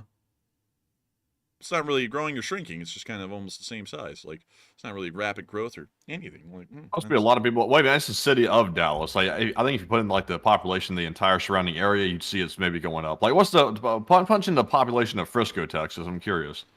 Frisco? Whoa. Oh yeah, see there it is. North Dallas is where the huge boom's happening. That's the suburbs out there. Downtown's not seeing much of a growth at all. Man, imagine living in Frisco in like 2000 and it being 35,000 people, and now it's almost like 700% larger. Yeah, they hate it. And most of the people moving in are from California, moving into North Dallas like that. And then that's backed up with the population stats. The numbers do not lie, people. As you can see, it's starting to shrink. Oh yeah, it looks like they lost a nice milli from 2022 to 2023. Yeah. And Texas is growing massively. Interestingly enough, it's grown about an extra 10 million in just the past 20 years. And it looks like the state of New York is just kind of hanging out. I'll bet Florida is probably growing crazy too. I like Texas. Florida. Dang. That is fast. Oh yeah, it's going up too. Look at that. Also, Activista said something about Atlanta. Atlanta's never been known as nice, by the way. Like, Atlanta is not nice. There's a lot of crime in Atlanta. And we actually used to go over there quite a bit as kids because it was like literally right across from where we lived, like an hour, well, not an hour, but I think it was like 2 hours away or something like that. Atlanta's always been dangerous, and the mall there now is extremely dangerous. Like, I would not step foot anywhere in Atlanta. It's very dangerous. Yes. And also you can see that cities in Alabama, like Birmingham, aren't doing well, just to make sure to make it nice and rounded and fair. People are leaving Birmingham in pretty large numbers, at least downtown Birmingham. Now, if you look at Hoover, the city of Hoover, it's actually climbing in size. But Birmingham is shrinking. Reason why is because a lot of people are just getting shot and killed. They're not moving out. They're just dying, and they roll them up in a rug and throw them in a ditch, and then, time goes by. What is Bessemer doing, though? Ooh! Oh, man. There was a shooting in Bessemer today, by the way. Some local regional rapper apparently got shot by some other guy that was apparently maybe a rapper too or something like that. I think it was some gang stuff. Man, shouldn't Hot Dog Man be on those news stories? I thought those were up his alley. Yeah, he usually covers those rapper beefs, but I think he's more into the other type of rapper beef, like more national stage stuff. Interesting. But anyways, yep, interesting stuff. Nevertheless, Portland's not doing well. Population stats back it up. Cope, cry, whatever you want. I mean, if it was a good city, people would be moving in, they wouldn't be moving out. That's my take. And that's a equal critique to Birmingham. Birmingham downtown is a hellhole and a horrendous place. No wonder it's shrinking in size. It's like hell down there. So, makes sense. But anyways, I hope that addresses that well, at least all the hate we got for talking about Portland. But nevertheless, I thank you so much once again for support and helping this channel to keep on running. I hope that does address that incredibly well, and we're on to the next one. And also for the person that asked, let's see here. Let me make sure I called him out. It was James Matthias. He said, "Is Huntsville growing big?" And yes, it is. Huntsville's having a massive boom in population. A lot of people moving there for the defense industry, which is pretty big in Huntsville. And also the Redstone Arsenal is there as well, which is a huge employer. And also all the defense contractors go and test stuff, I believe, at the Redstone Arsenal as well. And it's also where we bring back military equipment from Ukraine to dissect it a bit. So there you go. It is growing. But honestly, I don't care for Huntsville anymore. It's not the old little small town it used to be. That was nice. It's sort of turned into a little crappy, to be honest. But anyways, moving on here to our next one. This one goes to Darren Quinn, who puts in a $20 donation. And thank you very much, Darren, for that support. He said, "Gas piping Ruski." Gas piping Ruski bastard. But beyond that, I thank you so much for the support and helping this channel to keep on running. If it wasn't for folks like you, we wouldn't be able to talk about siphoning the gas right out of the tubes. But nevertheless, thank you once again. And we are on to the next one. And the next one goes to Glock Who's There, LSA, who puts in a 20 as well. And thank you very much, Glock, for that support. And I don't know necessarily what this is about. Enforcer, can you tell me what this is about? It's scaring me a bit. It's scaring me. Glock, who's there? Cheech and Chong are just some characters from like a television show thing. Let me see if I can go pull them up. I'm not familiar with this one. It's kind of an older thing. Let's see. Here we go. This is Cheech and Chong right here.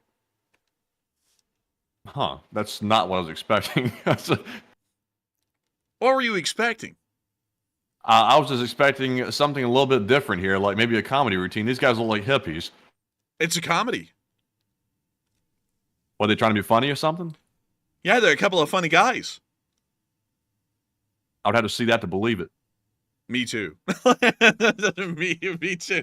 I would do an impression. Yo, one of them was smoking a doobie back over there. Did you see that? Aw, man, my kind of people. Aw, man. But beyond that, I do thank you for the support. Sadly, I cannot do an impression of Cheech and Chong because I've never heard Cheech and Chong talk. But I do thank you so much for the support and helping this channel to keep on running. And with that, we are on to the next one.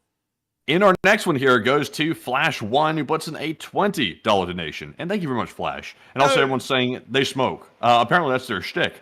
So that's why they had the bong back there in the background. But anyways, back to Flash's super chat. They said, "Hello, Enforcer Brothers," and "Hello, Flash." They said, "I've been watching the news, and if I don't get a chance, I wish you all a great Christmas and a new year, and keep doing what you're doing. It's great." And he puts in the Christmas tree. He puts in the celebration party popper. He puts in the Ukraine flag, and he also puts in, I believe, the Australian flag, but I could be wrong. But thank you very much, Flash, once again. And Enforcer, what say you? Yeah, thank you so much for the support, Flash1. And that is the Australian flag, Matthew. You're right. You're dead on the nail. Good. That is the Australian flag. And I got to thank you so much for the support. And thank you so much for wishing us a Merry Christmas, Flash. We hope you have a great one as well. And also, keep doing what you're doing, Flash1, because I'm sure it is absolutely great. And I thank you once again for enjoying the news and supporting this channel and helping it to keep on running. And with that, we are on to the next one. All right, and this one goes to Love Is Everything, who puts in a 10. And thank you very much, Love Is Everything, for that support. They said, "I just got home from visiting my sick mum in Aberystwyth Hospital in Wales, second time this year, and question to the live chat, please." And also, I'm sorry to hear about that, by the way, and I hope your mother is doing as good as possible under the circumstances. But Enforcer, what say you? And welcome back, and I hope your mom is doing well. Hopefully her condition will also improve here in the near future. But I do thank you so much for the support, and we're glad to have you back. And I got to thank you once again for supporting this channel and helping it to keep on running, because if it wasn't for folks like you, we would not be able to make this thing possible today and well on into the future. And so thank you so much for your third super chat ever. Love Is Everything. And also, the Aberystwyth Hospital. So that's down here. And where is that? Aberystwyth is actually a really cool place, by the way. It's a Welsh coastal town known for its beaches. At a time back in the day, it was actually a major resort getaway for Britons living in Wales, as they would travel to Aberystwyth to go to the beaches. Nowadays, it's not really the case. Generally, Britons will travel to countries like Spain and such things to get their holiday vacations, really out of the country entirely. But still, it's a pretty cool place, and they also have a really nice little station, Aberystwyth Station, and take a look at this. Oh, how cool. It's so British. And also, look at that little thing. Oh, man. Thing's a little Dougie. Yeah, it's a little silly. It's a little silly, man. They're pulling out the silly shenanigans out here to drive around. It's like, but I still think it's neat. And you can also see that this train is run by the Transport for Wales. Very interesting. I've never heard of that company. Is it a company? It does appear to be a company, and I never even knew that that was a railroad company that existed in the good old UK. But interesting to know now. Also, holy moly, that was from 2003. Jeez, That's rough. Rough time for Aberystwyth. Bad time for trains. Bad time for Aberystwyth. But nevertheless, thank you so much once again for support. We will make sure to grab a live chat in your honor. And so with that, what do we got, Matthew? And this live chat question goes to Rhino Gaming. Rhino. Who says, if Putin did declare war on the West, where do you think he would attack first? He will most likely attack in the Baltic states first and in the Suwalki Gap. This is a strategic choke point of NATO that could easily be taken. Well, at least initially. And so with that, I hope that does address that well. And I thank you once again for support and helping this channel to keep on running. And with that, we are on to the next one. And was that lag or was that you? That was me. Oh, I was about to say, it sounded like lag. It was very convincing. But the next one here goes to Warren Edgar Gillespie, who's a channel legend, of course, and puts in a $10 donation. And thank you very much, Warren, for that support. While I get rid of a bot that said, you all are fail. Laughy face, laughy face, laughy face. Whatever, okay, ho. Damn. Oh, Merry Christmas. Ho, ho, ho. But anyway, this one goes to Warren Edgar Gillespie. And he said, hey, you timed me out. I'm old guard. And I'm sorry, Warren. I'm sorry. Like, I hate to do it, but I have to be fair because I did see a little political something in there and I had to get rid of it out of the chat because if I apply it unfairly, then it looks like, you know, maybe folks can buy their way into subverting the rules and then that might set a bad precedent. So, as much as I hated to do it, I had to do it, to be fair. But thank you very much for the support. And Enforcer, what say you? I think Matthew addressed that well. I didn't even know that that happened. And I'm sorry about that, but the rules are the rules, dims the rules. And we always make sure to enforce them equally. Like, just to let y'all know, the folks who put in massive super chats have the rules applied to them equally to someone who has never thrown in a super chat in the channel's history. We want to make sure that we apply it fairly because, you know, while, of course, the support does help us to keep this channel running and keep it alive, we don't want it to look like people can buy their way into being above the rules of the channel. That's kind of the general premise that we apply to make sure that it's fair across the board. And so with that, thank you once again for support. I hope that does address that well. I don't know the exact situation involved with that, but with that, we are on to the next one. And the next one goes to Jenna, last name Tolls, who puts in a 10. And thank you very much, Jenna, for that support. They said, finally thought of a new name. And yes, she did, but I can't read it. But they said, love Jenna, last name Tolls. And thank you for the support. And that is one interesting name there for sure. And so with that, thank you so much once again. I hope that does address that well. And we are on to the next one. And also, Ron Burrell Jr. brought something in the live chat. He said, why you don't like Huntsville? You know that they had brought the Nazi scientists there after World War II.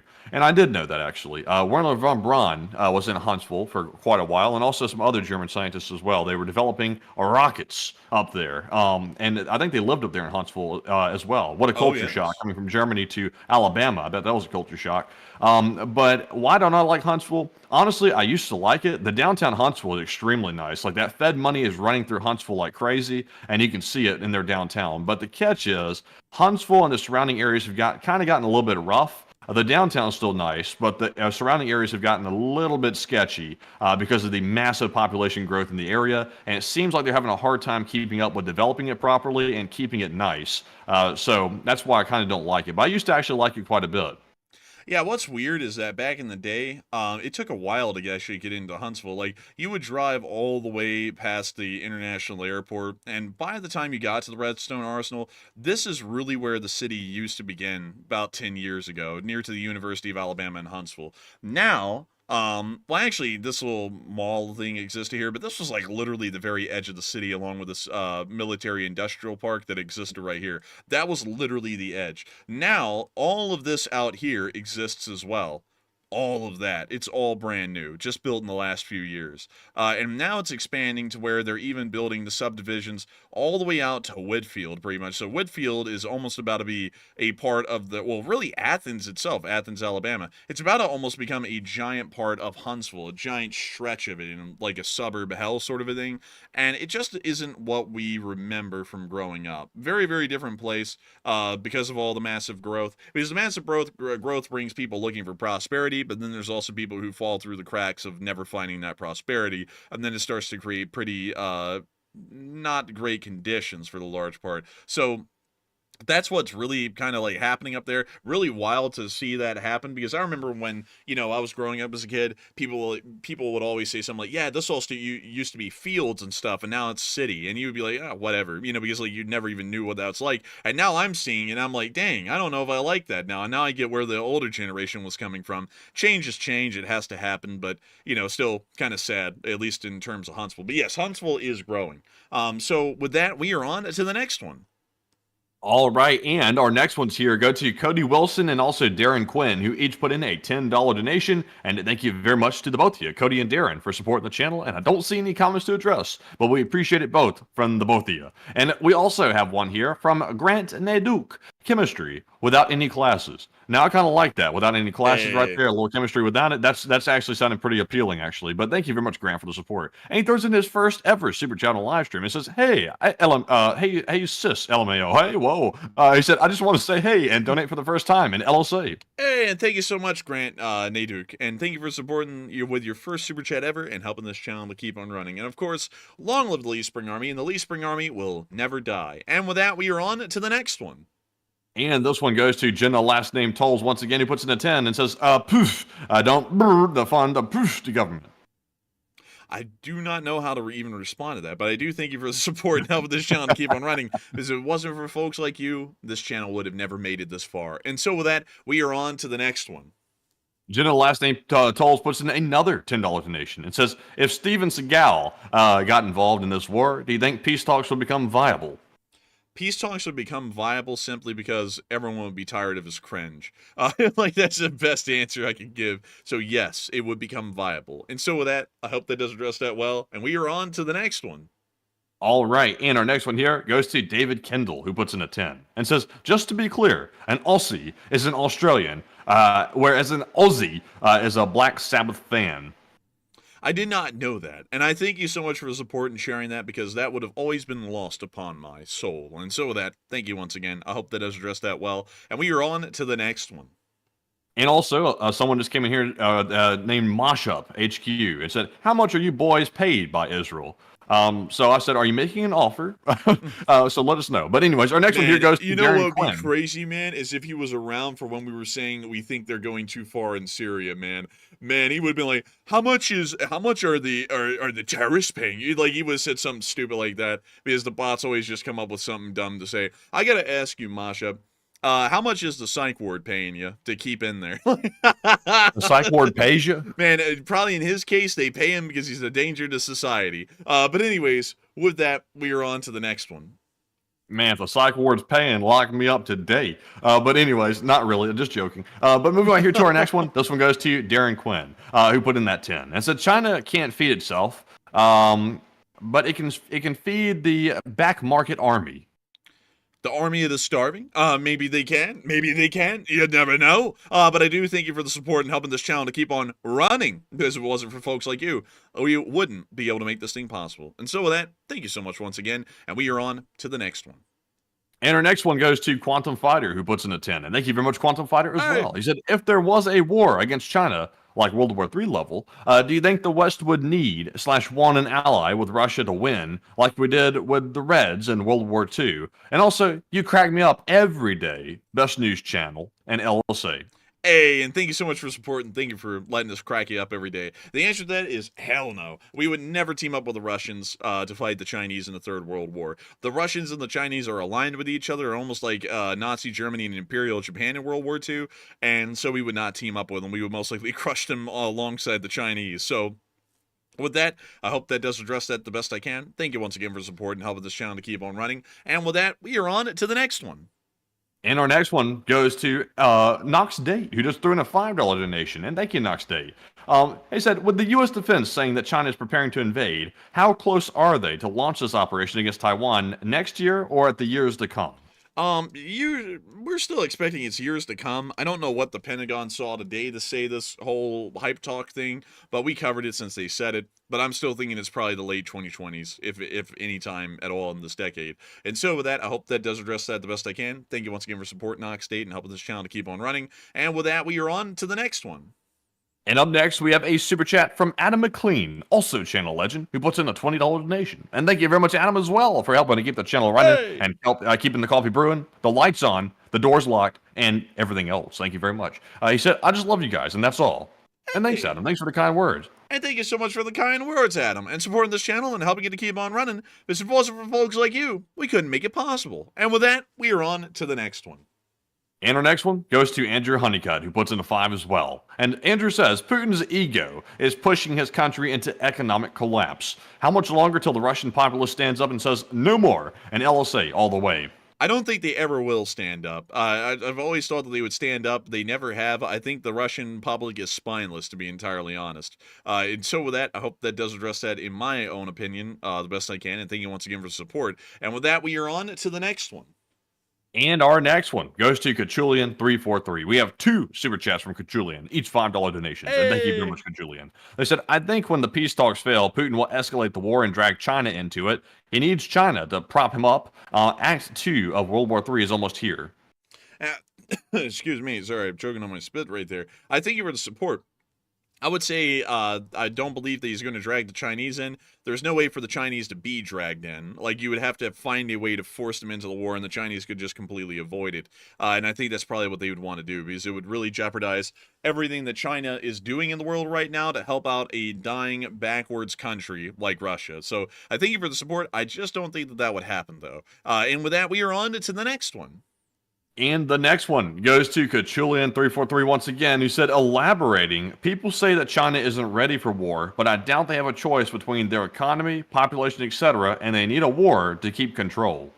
Maybe so, but I still think that they're probably going to wait a couple of years on that. It's not an extreme rush to get to a war, but they probably will eventually try and take Taiwan by force at some point in the future. But with that, thank you once again. I hope that has addressed that well, and we are on to the next one. And this one goes to Rob Wilkes, who puts in a 5 and says, actually, most of the cash given to Ukraine was Russian. The frozen and confiscated Russian fund appropriately went to Ukraine. And I thank you for the support. And that is true, but that was only recently and is added on top of all of the U.S. support that was provided by the taxpayers of this republic, myself included. And so with that, thank you once again for the support. I hope that does address that quite well. And with that, we are on to the next one. And this one goes to Plazat, who puts in a 5 and says, the coffee and the Christmas fund. Hey, and thank you so much for the support to the coffee and Christmas fund, because without folks like you, we wouldn't be able to make this thing possible and keep Christmas alive. Oh, yay! But still, thank you once again. I hope that is addressed that well. And we are on to the next one. And our next one goes to, guess who? It's Andrew Honeycutt, yet again, who puts in a 5 and says corporate media sucks because they're beholden to that money and they can't say anything without Big Brother telling them it's okay and LSA all the way. And that is true, Andrew. Like, you're actually right on the money right there, literally, like figuratively and all the way around. When they get a sponsor, their sponsors will tell them sometimes what they are not willing to hear from their channel and what they're willing to hear. And they may pull their funding for ads on their channel if they say something they don't like, which is something that we're not beholden to, which is very good. But Enforcer, what say you? I would agree. And mainstream news sucks for a million reasons. One of them is that they take themselves way too seriously to be a joke these days. We take ourselves almost as a joke sometimes. You know, we kid about ourselves and make fun of ourselves and, you know, laugh and joke on stream. We don't treat this like it's some sort of like ultra serious thing, like we're just, you know, the experts of life itself. But they always do, even when they're failing. And it's really crazy to see that. It's even crazier to see someone like the guy on CNN today say that people on social media, they just don't understand. They're not institutional news like we are. And it's like, yeah, that's the problem. Is that y'all are institutional news. No one likes you people. It's like, y'all are horrific. Y'all are terrible. Y'all don't tell news. Y'all tell bullshit. It's like, we tell news here. And of course it has a pro-American spin to it, but it's still news nonetheless. And so with that, thank you once again for support. I hope that has addressed that well. And with that, we are on to the next one.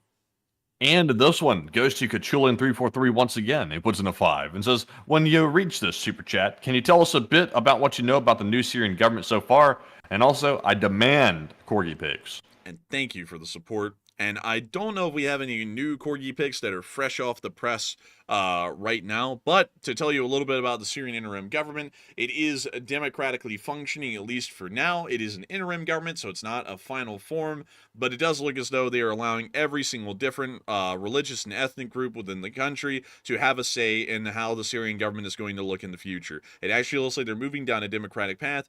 Even today, we got to see major Christian, by the way, Christmas celebrations in Oms. And I do want to remind everyone that technically Oms is under the control of the HTS group, the Tahrir al-Sham, which, according to many people, is so radical Islamic, these people ought to be killed for celebrating Christmas in the streets. But they actually had a tree lighting and everything in Oms today, which is, of course, showing that there is religious tolerance even inside of HTS controlled territory. So this is showing that the Syrian government is moving towards a very positive direction at the moment, most likely towards the Western sphere.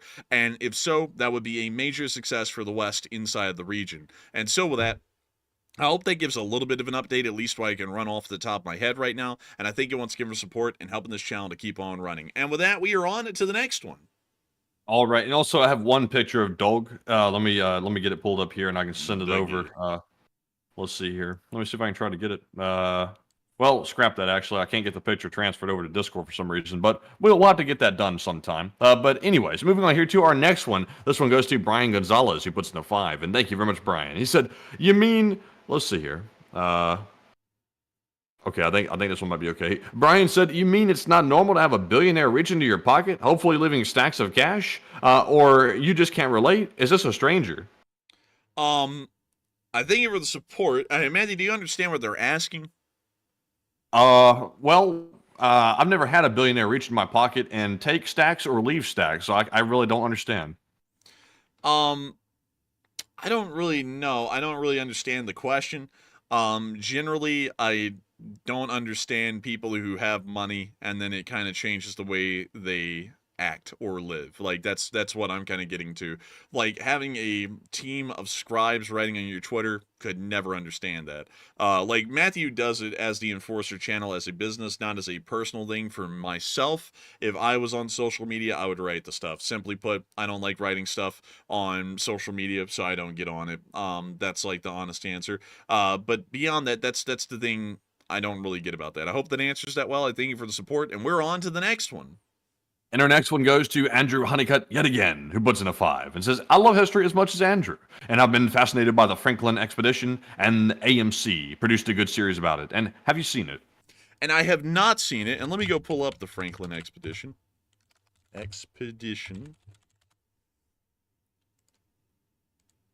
Franklin's Lost Expedition was a British voyage of the Arctic exploration aboard 2 ships, the HMS Erebus and the HMS Terror. Oh, wait a minute, I have heard of this before. I have heard of this, and it was a failed expedition. I think a lot of people ended up dying in it. It was pretty tough all around. I don't know the exact details of the story. I have heard about it at some point, though. And so I thank you for bringing that up. I've heard about it, but I don't know a lot about it. Like, my historical knowledge may be good enough to make people think that I know literally everything about history, but generally, I don't know everything, and that's one of the topics that I wouldn't know much about. But still, I will look into that a little bit more, and I thank you once again for support and helping this channel to keep on running. And with that, we are on to the next one. All right, and the next one goes to Mark Andrew Burnett, who puts in a 2. And thank you very much, Mark, for that support as well. I don't see a comment attached to it, but thank you very much, Mark, for that support, as always. And we appreciate it. And also, by the way, like I was just seeing here, I said, anyone know any billionaires in the chat? Because I'm just curious. Miss Disa said, "I'm working on it, Matt." Keep working on it, Miss Disa. Also, Avro1958 said, "I identify as one. Does that count?" I guess. I mean, maybe. I guess it could. But I guess you got to go buy at least 12 Raris to make that count. But anyways, let's see here. Rari. Why you say it so monotone? Too? It's like so deadpan. Man, I think it's just funnier that way, being delivered that way, instead of making it all emotional and everything. It just sounds like an accountant saying it, it's like, "I got a Glock in my Rari." It's like the most bland thing ever. It makes it funnier to me, and it gets a laugh out of you each time, so I know it's working. Yeah, that's true. Also, I see a lot of people saying billionaire or millionaire. There's actually like a decent number of millionaires these days, because being a millionaire today is not what it was back in 1980. It's a whole different thing now, so there's a lot more millionaires. But the billionaire thing, those are kind of rare. Let's see here. How many billionaires are in the US of A? Let's see. There are 756 billionaires in the United States, with a majority living in 43 states. Well, that's very generic. Thank you. That's literally almost every state. So there's no particular state they like to hoard into, but let's see here. Looks like Wikipedia has an article on it. Oh, there's Alabama has actually- 1 billionaire. Like, believe it or not, we have 1 billionaire. We lay claim to one. I think he's the guy who runs that yellow lumber company. Yeah, I think it is Yellowwood. Yeah, and also there are only 22 millionaires in this country. So say it again? Only 22 million millionaires in this country. That's definitely false. Well, I mean, that's what they're saying. That's what they're saying. But with Let's that, see here. Also, let's see. What's the state with the most billionaires in it? Guess what? It's California. 186 billionaires in California. New York has 135 billionaires. Texas has 73 billionaires. We'll see here. Massachusetts has 22. Illinois has 23. Florida has 97 billionaires. And that's the only ones of note, really. Let's see here. Washington, D.C. has 11 of those billionaires. 16 billionaires per 1 million people. So not too many billionaires to speak of, actually. But I guess there you go. There's the numbers. But anyways, we're moving on from that. And we're moving on to our next super chat, which goes to El Sir, who puts in a 2. And they said partisan politics is toxic. If anything, avoid it. I thank you for the support, and I entirely agree with that. I would completely avoid partisan politics. The only reason I want to get into politics because I'd like to do some good for the Republic, but I'm not at all a party stooge, to be entirely honest. I just don't really get behind either of them that badly, which might hurt me here right now. But I have a feeling in the future things will shift to where this radicalism around parties will fade, and then I'll be a pretty in vogue kind of a character, hopefully, or otherwise I might jeopardize my political career before it even takes off. But anyways, with that, I hope that does address that well, and I thank you once again for support. And with that, we are on to the next one. And this one goes to Knox Date, who puts in a 5. And thank you very much, Knox, for that support. He said top 5 MCU movies, or just top 5 movies of all times. And LSA, we killing it, making it look easy breezy. And I gotta thank you for the support, Knox State. I gotta be honest with you, I'm not really a big fan of Marvel, or really any superhero movies, to be entirely honest. They're just not my cup of tea. Like, it insists upon itself. I'm just kidding. It's just not really my thing. But the top 5 movies of all time, I'm not really a big movie person, so I haven't seen a lot of them. So this is just probably 5 movies I can even think of right now. One of them would be Forrest Gump, just because I watched that a couple of times. One of them would be Saving Private Ryan, just because I watched that a couple of times. One of them would be The Longest Day, just because I watched that a couple of times. Another one would also be Dunkirk, I guess, just because I watched that once. And the movie 1917. I actually think those are like the only movies I've ever watched in my life beyond the Star Wars movies and the Star Trek movies. So I don't really know a lot of movies. So maybe that's 5 that exist out there in the world. Because beyond that, The Shawshank Redemption was pretty good. Yeah, I did watch that one. But I don't know a lot of movies off the top of my head. But I still think you once again for support, and I hope that does address that fairly well. And with that, we are on to the next one. And the next one goes to Bruce Lee, who puts in a 2 and says, here's to the Don't Freeze Your Balls Off Fund. And I thank you for the support, and I hope they don't freeze off, because that would be scary and very detrimental to my health. But still, thank you once again for the support. I hope that does address that well. And with that, we are about to be moving on to the next one, and Hendrick Studio said, Enforcer needs to go to the movies, LOL. I wish I could, but running this channel, we have almost no time to do anything, so watching movies is pretty much a bygone luxury for me, because I work, like Matthew does, pretty much every single day, all day. Like, we only get, like, maybe an hour or 2 off sporadically, so that's just kind of how it is for us. We don't really get to have a lot of hobbies or passions anymore because it just takes up so much time. But anyways, with that, I hope that does address that well. And with that, let me try and reset my control room for the lag. And with that, we are on to the next one. And our next one goes to Bruce Lee, who puts in a 2 and says, check out Spider Mines from the game StarCraft. And I thank you for the support, and I will try and check that out if I ever get into the game StarCraft. And I thank you once again for helping this channel to keep on running, and we are on to the next one. And with that, folks, that is our last super chat of this segment. So we are now moving on to our live chat questions, folks. And this one, of course, goes to the Morse code decoders of the stream. Tonight we had Cliff Simonson, Mark Hodges, Earl Bernew, Kevin J, Paul Schultz, David Millsaps, Her Royal Fluffiness, and Arabelle Garbo. They said the Morse code for today reads, Putin says that the war has been declared on the Russian world like that's a bad thing, LLT LSA. And ding, ding, ding, ding, ding, and that's the sound of money, and y'all hit that dead on the nail. That was the Morse code message of the night. I gotta congratulate y'all for getting that correct time and time again, because y'all are always telling the LSA exactly what the Morse code message reads. And so with that, also, by the way, folks, I want to say this. Once again, I'm not really feeling that hot today, or really tonight, running the show. I don't know what it is. I just generally have not been feeling incredibly well recently. Like, not that I'm, like, super sick or anything. It's just that I feel, like, almost completely out of energy. So for this reason, we're going to be taking 3 live chats and then rounding out the stream. And so with that, we are on to the third to last question of the night. All right, and also let me double check something real quick. Let's see here. Double checking. Ding ding ding ding ding ding ding ding ding ding ding ding ding ding ding ding ding ding. So I saw Darren Quinn say, I put in several super chats. And Darren, we actually read off 2 or 3 of them, actually, during the middle of the segment. So we did read them off. And once again, thank you very much for that support. But we are now moving on here to our first live chat question, which goes to Jenkins, USA. Leroy Jenkins. He said, was the cutting of gas coordinated with the EU? I think it largely was, but it looks as though Slovakia and some smaller minor countries may have protested that, but it still went forward ahead anyways. I hope that addresses that somewhat well. And with that, we are on to the second to last question of the night. And this one is going to go to the jig is up. And apparently it is now up. They said, do you think that the recent drone incursions are Russia related? I wouldn't think they are Russian related here in the United States. They're probably having something to do with the Chinese, or for that matter, maybe the U.S. government itself. Although I'm doubting that. It's most likely the Chinese or some sort of a foreign actor like Iran. And so with that, I hope that answers that well. And we are on to the final question of the night. And so who is the lucky last person to throw in the lucky last question of the night?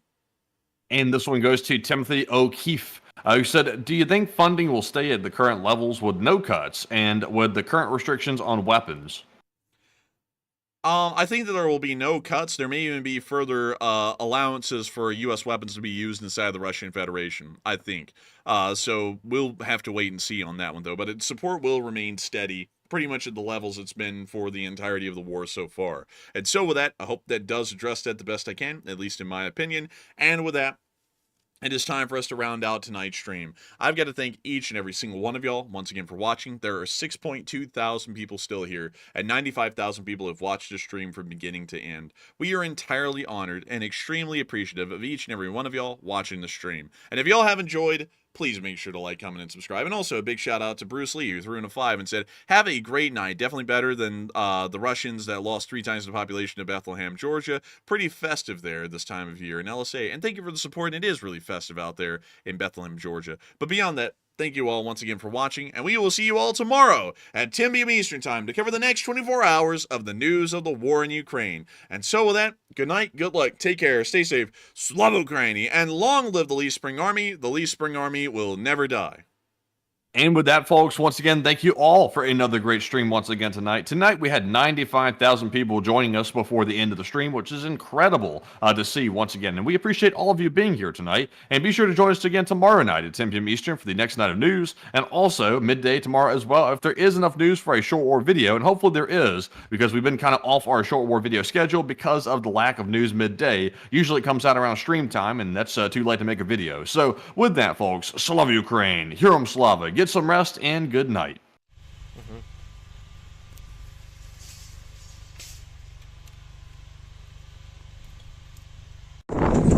Yes.